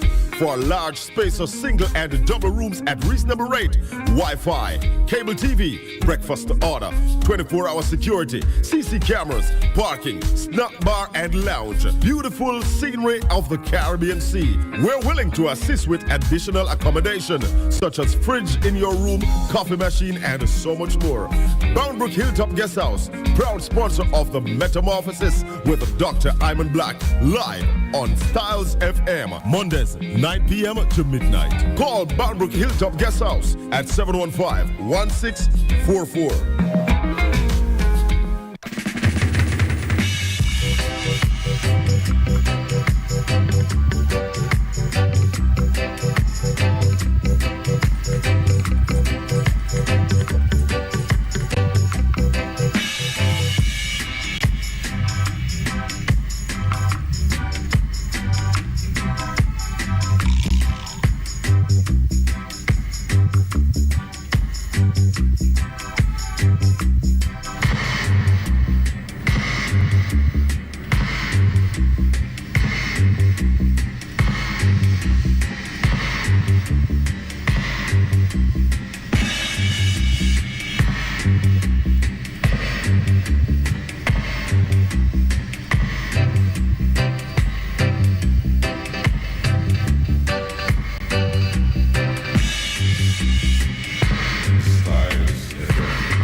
We have been educated on this Western plantation, and in that education it really fits I into the system. But I want to continue the reasoning into what is the system, and what is it that is really the government, and how do these interact and interrelate, and who ultimately is responsible now for everything that affects us. Is it really the system, or is it the government, or is it some other forces that we don't pay attention to? Now, one of the critical points that needs to be explored is that the rule of law and the element that we call power becomes very obvious when we begin to talk about control and organization. You must begin to factor in now the idea of power. And power now is defined in different areas and manifests itself in different ways. Garvey, for example, told us that we should seek power in all forms. In every possible form that power exists, black people should seek power. Much of our efforts in the Western world has been to seek power, but power in a dimension that don't give you much resolve. Much of our energies have been directed to achieving what is called spiritual power. And spiritual power now don't move lawmakers. Spiritual power don't really move the makers of the economic structures. And spiritual power requires the contribution of your money. So ultimately, it takes away your economics to sustain what is called spiritual power within other persons and other institutes and other people's way of life. So the powers that I should really be focusing on is intellectual power and economic and military power. Because when you check the ultimate power, you accept the question, where does the ultimate power rest? Is it in the economic sphere? Is it in the political sphere? Is it in the religious sphere? Or is it in the military? And when you take a stock, when you go to the basics to identify what is the first site of power for there to be control, is really the power of arms. Armaments. So the military side of our existence is not often spoken of, but it's quietly there, and in our Jamaica today now it has had to show up itself now in some very serious places now, almost on a daily basis. The military now we know is trained not for civilian interaction. The military is trained for war. And the military has objectives to defend. So when you look at even an island colony plantation society like Jamaica, the first set of invaders were exactly what they were, invaders. And when you invade, you don't invade peacefully. That's the way the Europeans go about invasion. So the invasion was warlike. And it required force. So the first level of force is military. And if you recognize how the things progress, besides the military force, was the force that would govern the religious brain. So the colonizers tried with military force to conquer the physical body, and they traveled with them religion to conquer the psychological body, to control the mind. So within the plantation establishment, we find that the church and the military are two of the earliest forms of government, two of the early organs of the system of control. And of course, the people, the planter class, would form that other side of the triangle. So you get the planter class, the church, and the military. And they become the first base of the triangle to control up this entire society. Now, within the Jamaican structure, the same thing entails. There's a military, there's a planter class, and there's a church. But what's interesting is that the outgrowth now of the political parliamentarians, and those other set of men now and women who we call political leaders. They now recognize that they have certain contact and privilege because of their relationship with the planter class and the religious powers and their relationship with the military, but they don't control it. So the parliamentarians don't control the military. And it is the military that is really the mightiest force in the country. So what the population have to sight up now is that the real Gargan, the real Manayard, is the man who controls the military in Jamaica. So the real Manayard is really the GG. Yeah, the GG and his lady. Them is the first couple. And so you find that a society now that has gone through emancipation and political independence still end up with the first lady and the first man as representatives of the Queen and non-elected members of the not elected by the Jamaican population. And that's the nature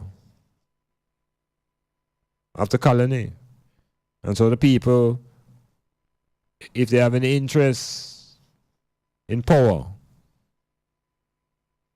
that is more practical than spiritual, they have to begin to look at the economics and the political and question who is it that really controls this plantation and what commitments are made unto I and I from that office, and does that office need to be continued, challenging that office. Metamorphosis.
Again, the ancient African people were never fixated on any such thing called a devil. And if you begin to look at the symbolisms used by the Europeans to speak of this devil, when it reached the Christian scripture, the devil was equated to a serpent. And the serpent, of course, we are told in that story, was cursed. and told so that it would walk on its belly and some other things and some other things. And because of our naive way of reading literature, that is English literature, most of our imaginations view these things as happening in a literal way. And so that enough people in their own childhood imagination think that that's the serpent can really talk. And that is through powers in the serpent that the serpent could talk to the woman. And there's nobody in the garden there to document the conversation. What language did the serpent speak in? Did he speak serpentine? And did the woman have the ability to understand serpent language? So the whole impression now is that the serpent represents a symbol of evil. And when you look into ancient African traditions, particularly Egyptians, oftentimes you look into the crown of the pharaoh and you see a serpent. Yeah, man, check it out. You see a serpent representing the pineal gland and the power of transformation. The whole different thing that now, you know, when we take those things and take it into our own culture. So when black people now have been programmed into this serpent equal evil, it rests in the subconscious brain. That if you go to your bed now and you have a dream of a serpent, you get up in the morning thinking of something evil. Because that's the effect of the program. At the same time, if you understand the power of medicine and the importance of medicine as a healing property, it should strike you as unusual that when you go to the pharmacy, on the door of the pharmacy, there is a serpent wrapped around a cross. Sometimes you're moving so quickly you don't notice some of these things. But they have brought the serpent within the medical profession as a sign of healing. The serpent has a capacity to change its skin, to transform itself, to born again, to regenerate. And the ancient Egyptians had a great amount of respect for the serpent and for serpentine things. So we have to revisit these images, and we have to ripe out some of these things and tell us about the devil and the source of evil, and begin to take responsibility for wrongs and stop going on as though, you know, when you do something that is not proper, you tell a man about, well, you're not perfect. So what? That has nothing to do with your failures. You just fail. That's not a question whether you're perfect or not. You're a failure, you must correct yourself. So we have to get rid of that devil crutch. It's a crutch. Enough people within Christendom now hide them behavior that them don't want to be responsible for behind the devil. Until it says the devil make them do it. When sexual energies reach to the highest level and them can't manifest it in a natural way and it leak out, them say it's not them cause it. It's the weakness of the flesh and the strength of the devil. All of these things are people who are in denial, who are unwilling to take responsibility for their own mental actions. And they don't want to take responsibility for the feelings that are really running through the me. Because the me have strong feelings, feelings that are electrical. And those feelings have to be resolved.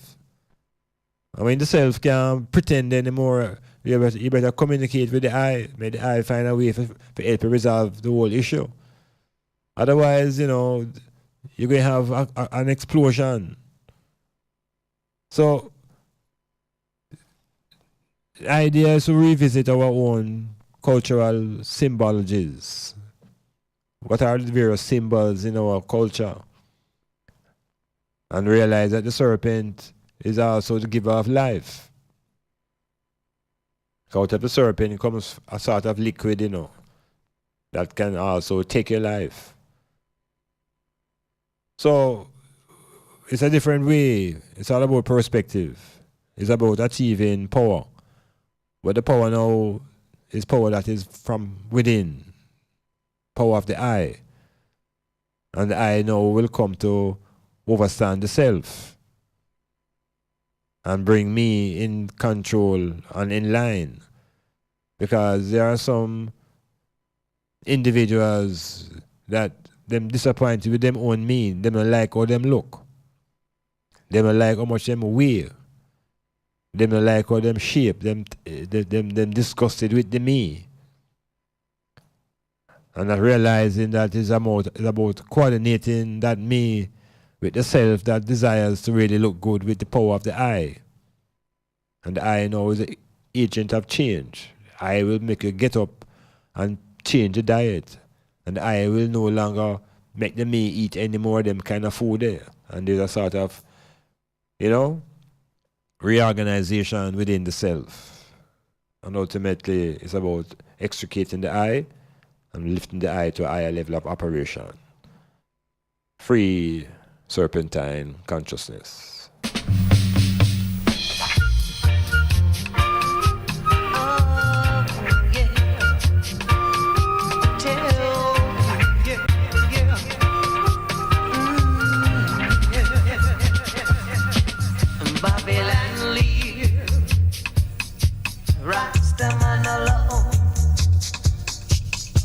I said to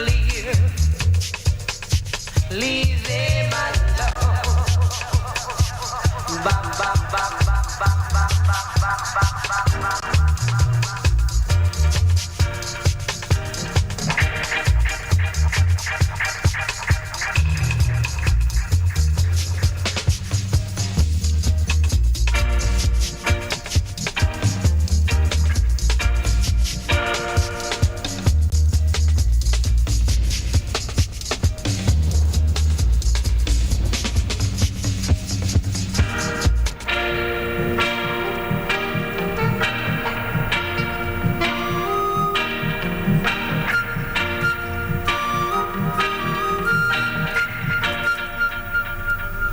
Babylon leave Rastaman alone.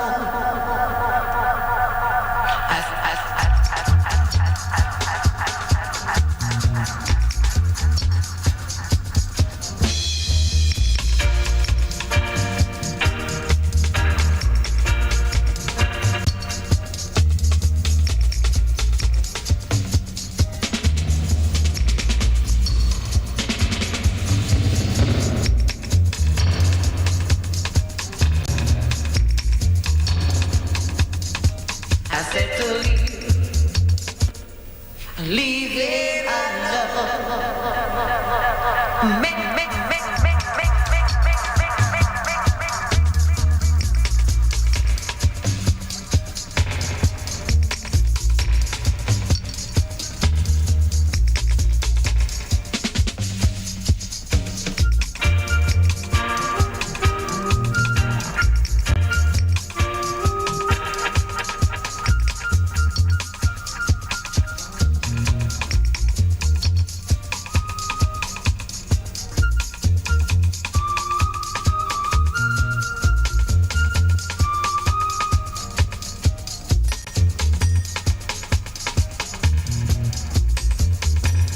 System.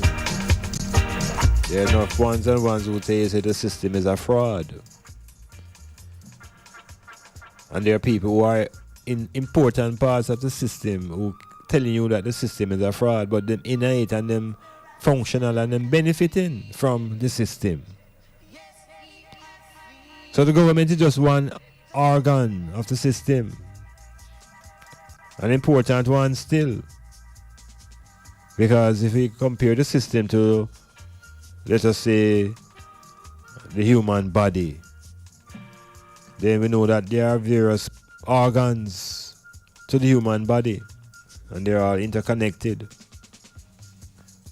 So the system now, which is what we call our society, have a whole of different organs to that help control the whole society. I just mentioned the most vital three. The military, the church, and the families who own the farmer, slave owners. and their descendants. So the families and the military and the church really run the plantation, control of the power. And the families control the lands, and the church also control the lands. So what is crown land? Otherwise is lands owned by the planter class and their families. So the plantation under that type of management. So when they introduce now the state or the government and the parliamentarians, these brethren now and sisters just come for just achieve what them can for themselves. Because the place already under control by the military. And the leader of the military is the governor general. So these parliamentarians and politicians, they don't have no responsibility now to the population. They don't care. And the reason is because the system is governed and organized under this Westminster model. And the church controls the mentality of the whole population. So it's like a church state. And the church now becomes almost like the heart of the system, when it should not necessarily be. So the government now, them supposed to be the leadership. They're supposed to represent the brain. And here is where we have the greatest difficulties, because these men and women are not really concerned about the upliftment and the transformation of the many, 94% black people here. They have different objectives. It's about personal and family, and trying to achieve the status of the planter class, those owner families. So the government is secondary to the military, and government is secondary to the families that run the place, and government is secondary to the church. And what is constructed now out of government is things like, well, even before the government now, there's a system called the judiciary, the penal system. And that is controlled now by really the state, which is really organized by those who are the politicians and the parliamentarians. And the penal system now is where ones who the society thinks are lawbreakers and miscreants and all these various words, then put them into a certain system called the prisons. And of course, the prisons are controlled by Her Majesty. So it's Her Majesty's prisons, it's Her Majesty's court that set the foundation now for our judiciary. So it says that there is no justice inbuilt within the plantation society, because Her Majesty's government has nothing to do with the people of Africa and the black people here. So if I say the island set up that we have a parallel government. So the cry for justice is just a cry, because we recognize that you get it with the amount of money you get, money that you have. How much you can finance the legal system, how much you can pay. And that defines whether you achieve justice or not. So if we look into, we dissect the plantation, the system, and realize that when people talking about the system, we have to know specifically what I'm talking about. Because when government members tell you, say, them can't do nothing because it's just a system. So why are they there? If not to improve and transform the system. But the system is embedded into an ideology of slavery. Free labor or low labor, low costing labor. So the media is an organ that is like the tongue. It reflects and it talks the things that those who control the society will allow to be said, because the media have its own controllers. And then now, of course, there's the education, which grows out of the church. And that becomes like the blood now run through everybody's vein. And we all get programmed into how to think and how to feel. So the system now will not change because the system is many parts.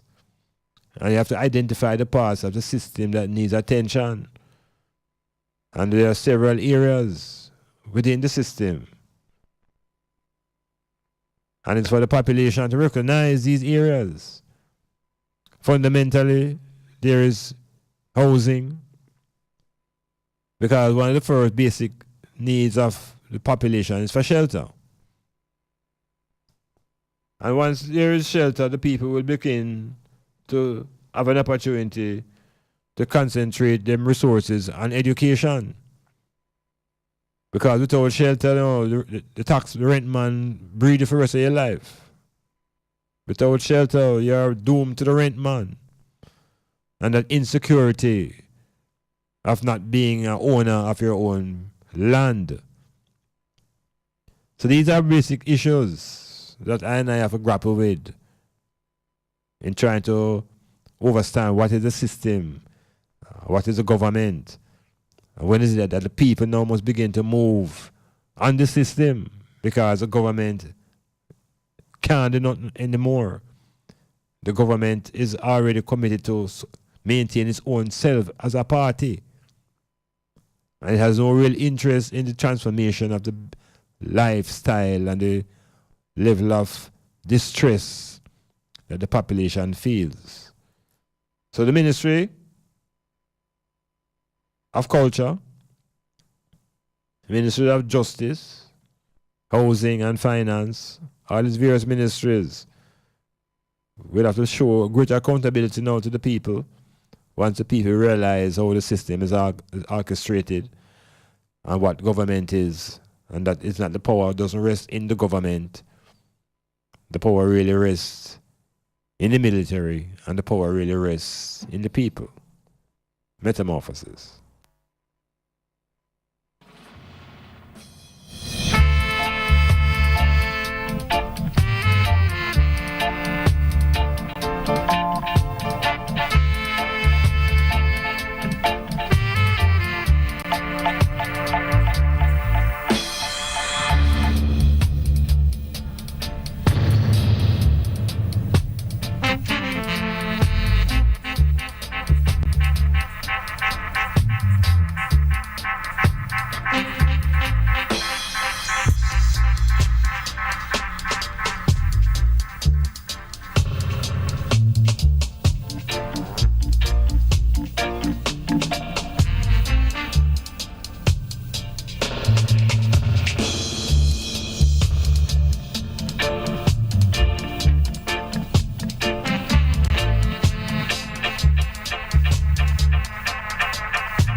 Now, as much as the focus has been on the plantation here in Jamaica.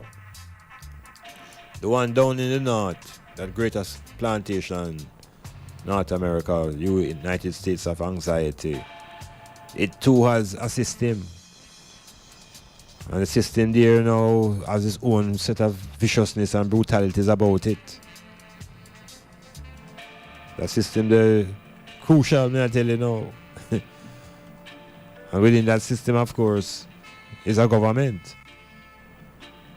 Within that system, of course, is set of families who, the oligarchs, the multi-billionaires who control the real direction of that giant plantation there. So there's also the military. So it's basically it's not much different in terms of elements. Then there is of course the church. Church has its power there. But all that such a government organized now there is that, well, of course there's the media and there's the education system. But the government now is organized under this structure called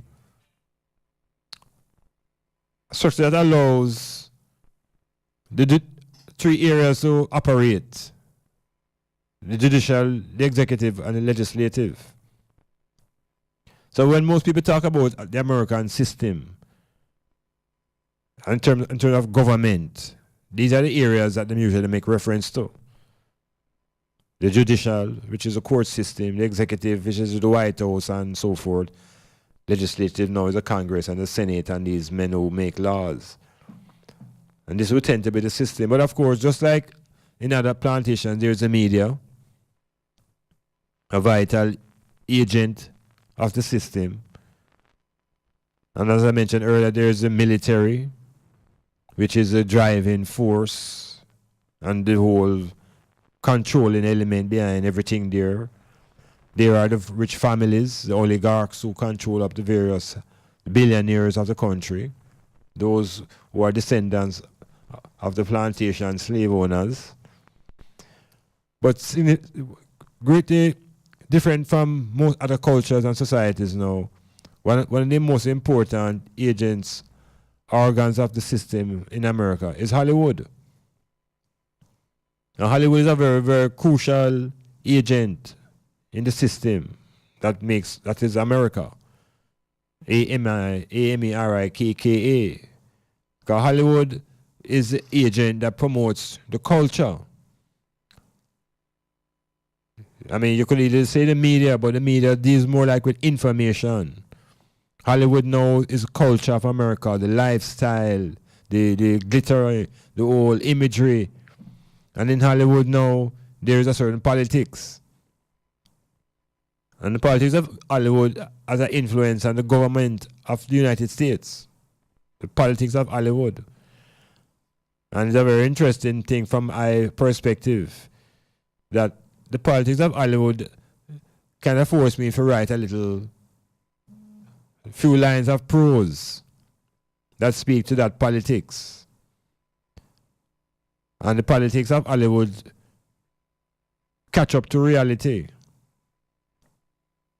in its blockbuster movies like The Towering Inferno, which materialized on September 11th, 2011. That was the bombing of the World Trade Center.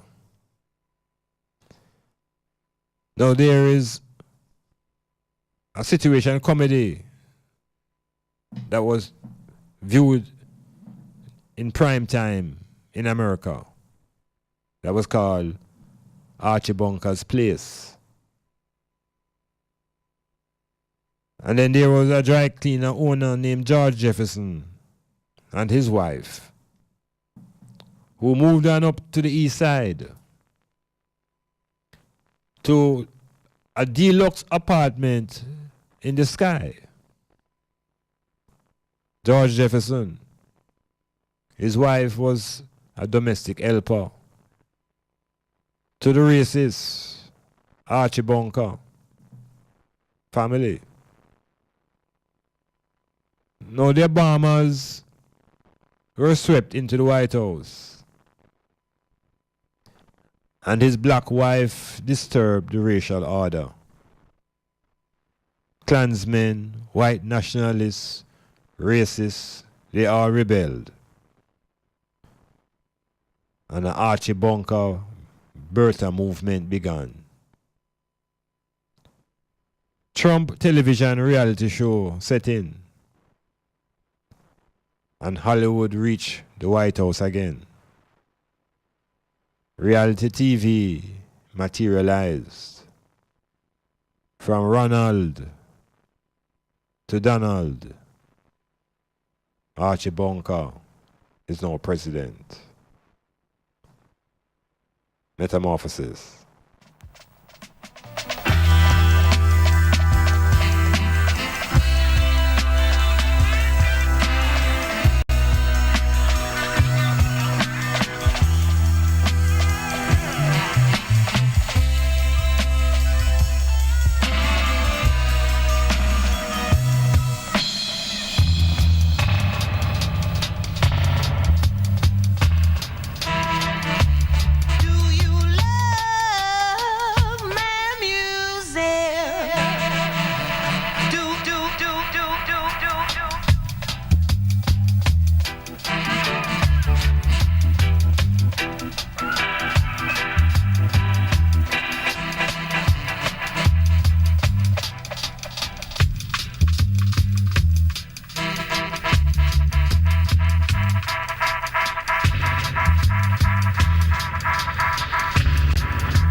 Now I'm getting some feed forward on my Facebook page concerning this whole question as what is it that the devil has done that has ever been recorded as an act of evil that is destructive.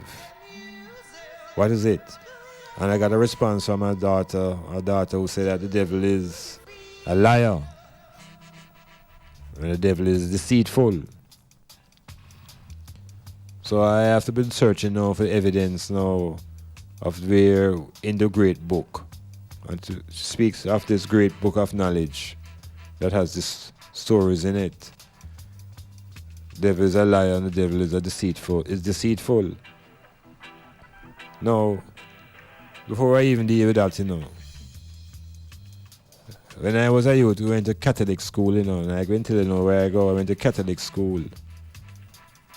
Let me tell you, I say, when rain a fall and sun a shine, you know what I want to Cassidy? What happens when rain a fall and sun a shine? You know, Cassidy shake him head. Them shake it and nothing come out. Them say when rain a fall and sun a shine, the devil and the wife a fight. You ever hear that yet? Me know, man. Who will get it to know? But sometimes with them little chips that just drop in our brain and just settle down in some corners and it just stay there. So them tell us as a youth, I tell you, I go Catholic school and them say anytime rain a fall and sun a shine, the devil and the wife a fight. And as I get a little bit bigger, I hear now say devil and the wife a fight over a fish head. And I always hold a little story there at a certain level of my subconscious brain. Because I was always had a question to follow up, but I couldn't formulate the question at that time because I didn't have the words or the understanding. But when I was able to formulate the question I wanted to ask, I asked a question. So the devil have a wife.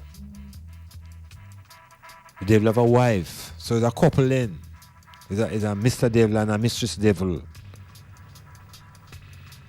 And I started flip it around now and I've asked myself, no, then it's the devil have a wife. So that means that God have a wife too. Or why not? This is my child brain now, flipping around these things now because them give me the stories of the devil have a wife and told him a fight and then rain a fall and sun a shine. Because those two things not supposed to happen at the same time. But to me, kind of more curious sometimes now. May I go further into the story now and ask then if the devil have a wife. That means them would all have picnic too. And then God have a wife and so them have a family too. And it's just 1-2 big families around the place. So this is just a way of thinking it out as a youth. And then now we grow bigger now to be conditioned to believe now that yes, there is a devil and he controls a place called hell. And in this place called hell now is a fire that can't out. Eternal fire. And it boy is like a lake of fire controlled by this thing called a devil. And as far as how you get the impression now is that the heat is unbearable. And then if you just slow down and think about it quietly and realize that you know something, the Africans who live in the equator, they don't know if anything more unbearable than that, and that is just natural. So being hot is not an extreme. Not for the African. It is for the extreme for the European to feel hot. And he will suffer and he will die and he will get red and he will die. So hell then to the European will be some place that is extremely hot. And if you recognize the imagery, that's what they put on the African people. But in our real experience now, it is the ice that is hell. It's in the ice box and I feel hell. Where we feel the fire that burns the skin. And yet there is no blame, there's no flame. So once I begin to rethink and think ourselves out of this devil concept, we're going to also take ourselves out of this fear of this thing called hell. Because hell obviously now is not a condition that is under the ground, but it's a condition in your social and economic and health conditions. That is the determination of hell. Your health, your economic, and your social conditions. So it's not about the physical expiring. And there is this afterlife journey to sit in front of these white men to define whether you go to hell or not. That's imagination. The reality is that there is no practical place in the earth called hell. The hell that I know is the experiences of being uprooted out of the African continent and brought to the brutality of the Atlantic Ocean and still enduring slavery, economic and psychological and political, still slaves in the Western world, economic slaves, still captives to labor. So the hell is what we know in the reality as an economic and a political condition. This metaphysical hell is exactly what it is. Metaphysical, not practical. And so the devil It's not a practical entity. There's a brethren who determines, who in his contribution on Facebook says that the devil is really the embodiment of all negative characteristics that are embodied in the white people. And that is what the devil is. The embodiment of all of these negative characteristics in white people. Because there's a race that were once called the devils. A race of people coming out of Europe that were called the devils. Interesting. So not an individual, but a race. There's even a football team in Europe. One of the biggest teams right now in England. Their, what you call, mascot and their motto is the Red Devils. Enough of you know who and which team I'm talking about. And you ever think about an African team calling themselves the Devils, they would never get anybody to watch them. There'll be no support. But there's a European big side, big team in England. They are the Red Devils. Look at that. Metamorphosis.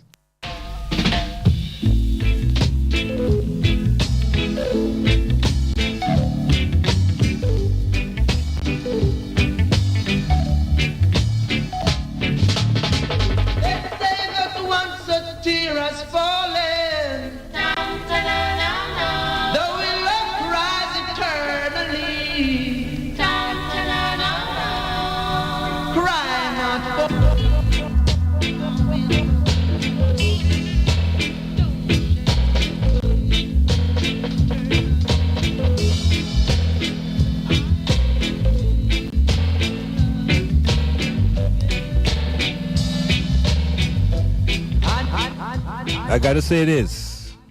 Again, they tell us that this conceptual idea of evil embodied into a spiritual form called the devil is a reality, and that this devil is a liar and deceitful. But when you read the scripture, the King James presentation of how the devil is introduced, and you ask the question, who told the first lie in the Bible? Is it the devil or is it Lord God? Who told the first lie? And you see those people who think that the devil is a liar, you're going to be disturbed by the answer to this question. Because the devil never tell any lies to Adam and Eve. The devil was the one who actually told them the truth. And the truth was that if you eat of that fruit, your eyes will be open and you will be like the gods. And you will not die. That was the truth. And that's what the devil told these two biblical creations. It was the Lord God now who told the people them that if them eat it, they shall die. And they didn't die. So that is a lie. So who is the liar in the story? Who is it that tells the first lie in the version of King James reality in the Garden of Eden? So if we wonder about this whole thing, it is not just an artificial construction, this whole thing called devil. And we don't need it. And we don't need it because there were centuries before it was even invented and presented to us as a people. So evil is an expression of negative thoughts, a negative behavior, destructive thinking. And it can be manifested from any individual. But when it comes at a certain level of a group, when a group manifests this behavior now, it's dangerous. It's a dangerous force to be reckoned with. And this force doesn't seem to manifest even itself in what is called the animal kingdom, because we don't know of animals committing evil against other animals. Animals are in their own space and time and doing what they need to do to defend and preserve themselves and to maintain them families and such and such and forth. So we need to free ourselves as a people from this trap and begin to recognize that anything that is negative coming out of people. It's individuals projecting these things through thoughts and actions, not anything beyond them that you can't see, and that they are going to blame and be hold responsibility to. So a man do your thing, is them do it. Once somebody think a thing, is them think it. It's not because something else think it for them and them couldn't help themselves. So if we get away from that irresponsibility and begin to accept the responsibility that the I must accept. So it's the I taking control of their own destiny. Metamorphosis.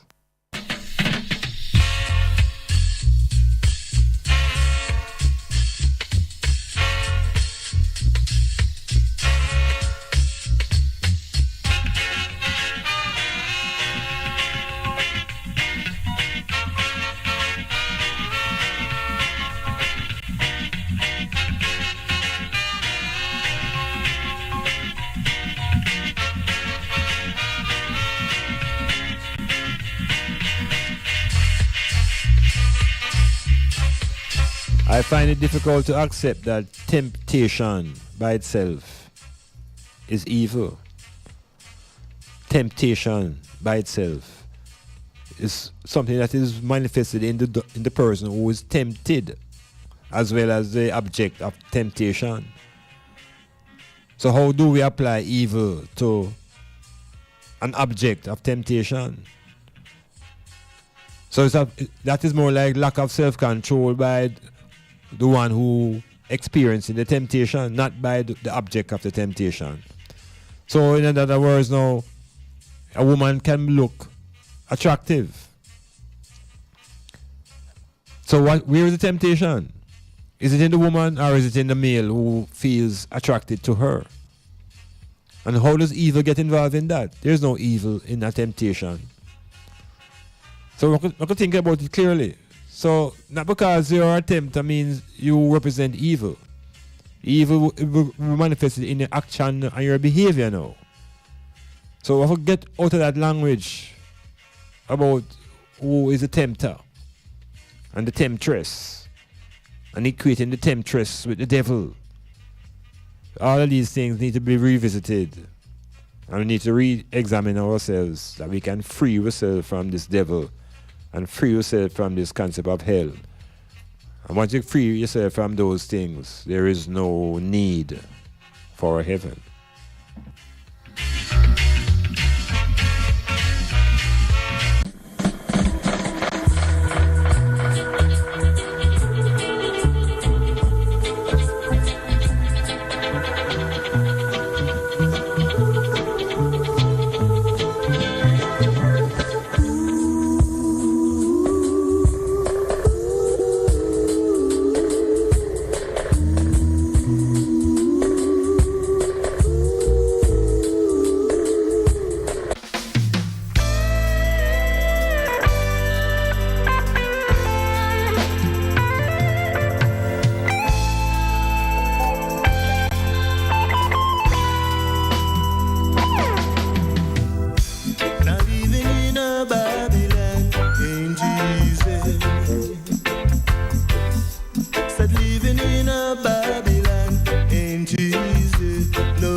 Way.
some mercy. Have some mercy. To keep me safe and guide me to travel on my way. Temptation is so strong, but I must fight it. I'll stand up and fight. Fight for my You know that there was an earthquake in Jamaica this morning. Western Jamaica. I think it measures like 4 point something. That is a serious little reminder of the actions of God. They're the same one that we have been programmed to fear. It's the same one we have been programmed to love. Contradiction, confliction. But it's the power of nature. And it's about recognizing that there are elements, and the elements are angry or upset with the behavior of its inhabitants. And it's a spit and a vomit and a belch. And man have to wake up. And it's a man them who have contributed to the destruction of the environment. Pollution, atmosphere, pollution of the waters, pollution of the air, pollution of the land. And so we are feeling the wrath of nature. And we have to be prepared. Kenya has banned all plastic. Island like Jamaica need to clean up. That's part of the repercussions of these natural events. We have to clean up our house, clean up our land, clean up our meditation. Metamorphosis, Dr. Iman Blak. Going out. This is no fantasy. This is reality. This is what someone keeps on doing to me. Someone keeps on reaping what I sow. That ain't right now. Who is the one I'd like to know? Won't you tell me now, now? Someone keeps on reaping what I sow. That ain't right now. Who is the one I'd like to know? Do you think it is an easy thing to be out there working when the sun is burning? Oh, the rain is falling. Then comes another man stealing all of my pumpkins, my yams and my plantains, in everything that I am growing. Ooh, wow, wow, wow. Someone keeps on reaping what I sow. That ain't right now. Who is the one I'd like to know?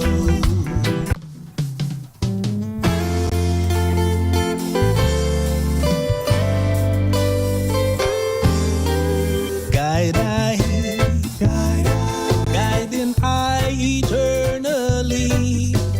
Guide I. It's the voice that sets me free. Guide I. Whispering inside of me. Guide I. I feel peace and harmony. It is in silence that we will always hear. Sit quiet and meditate, let the good vibes infiltrate. Even when it's dark, don't you ever have no fear, yeah. Cast away your troubles, I say, just for a moment or a day, yeah. Guide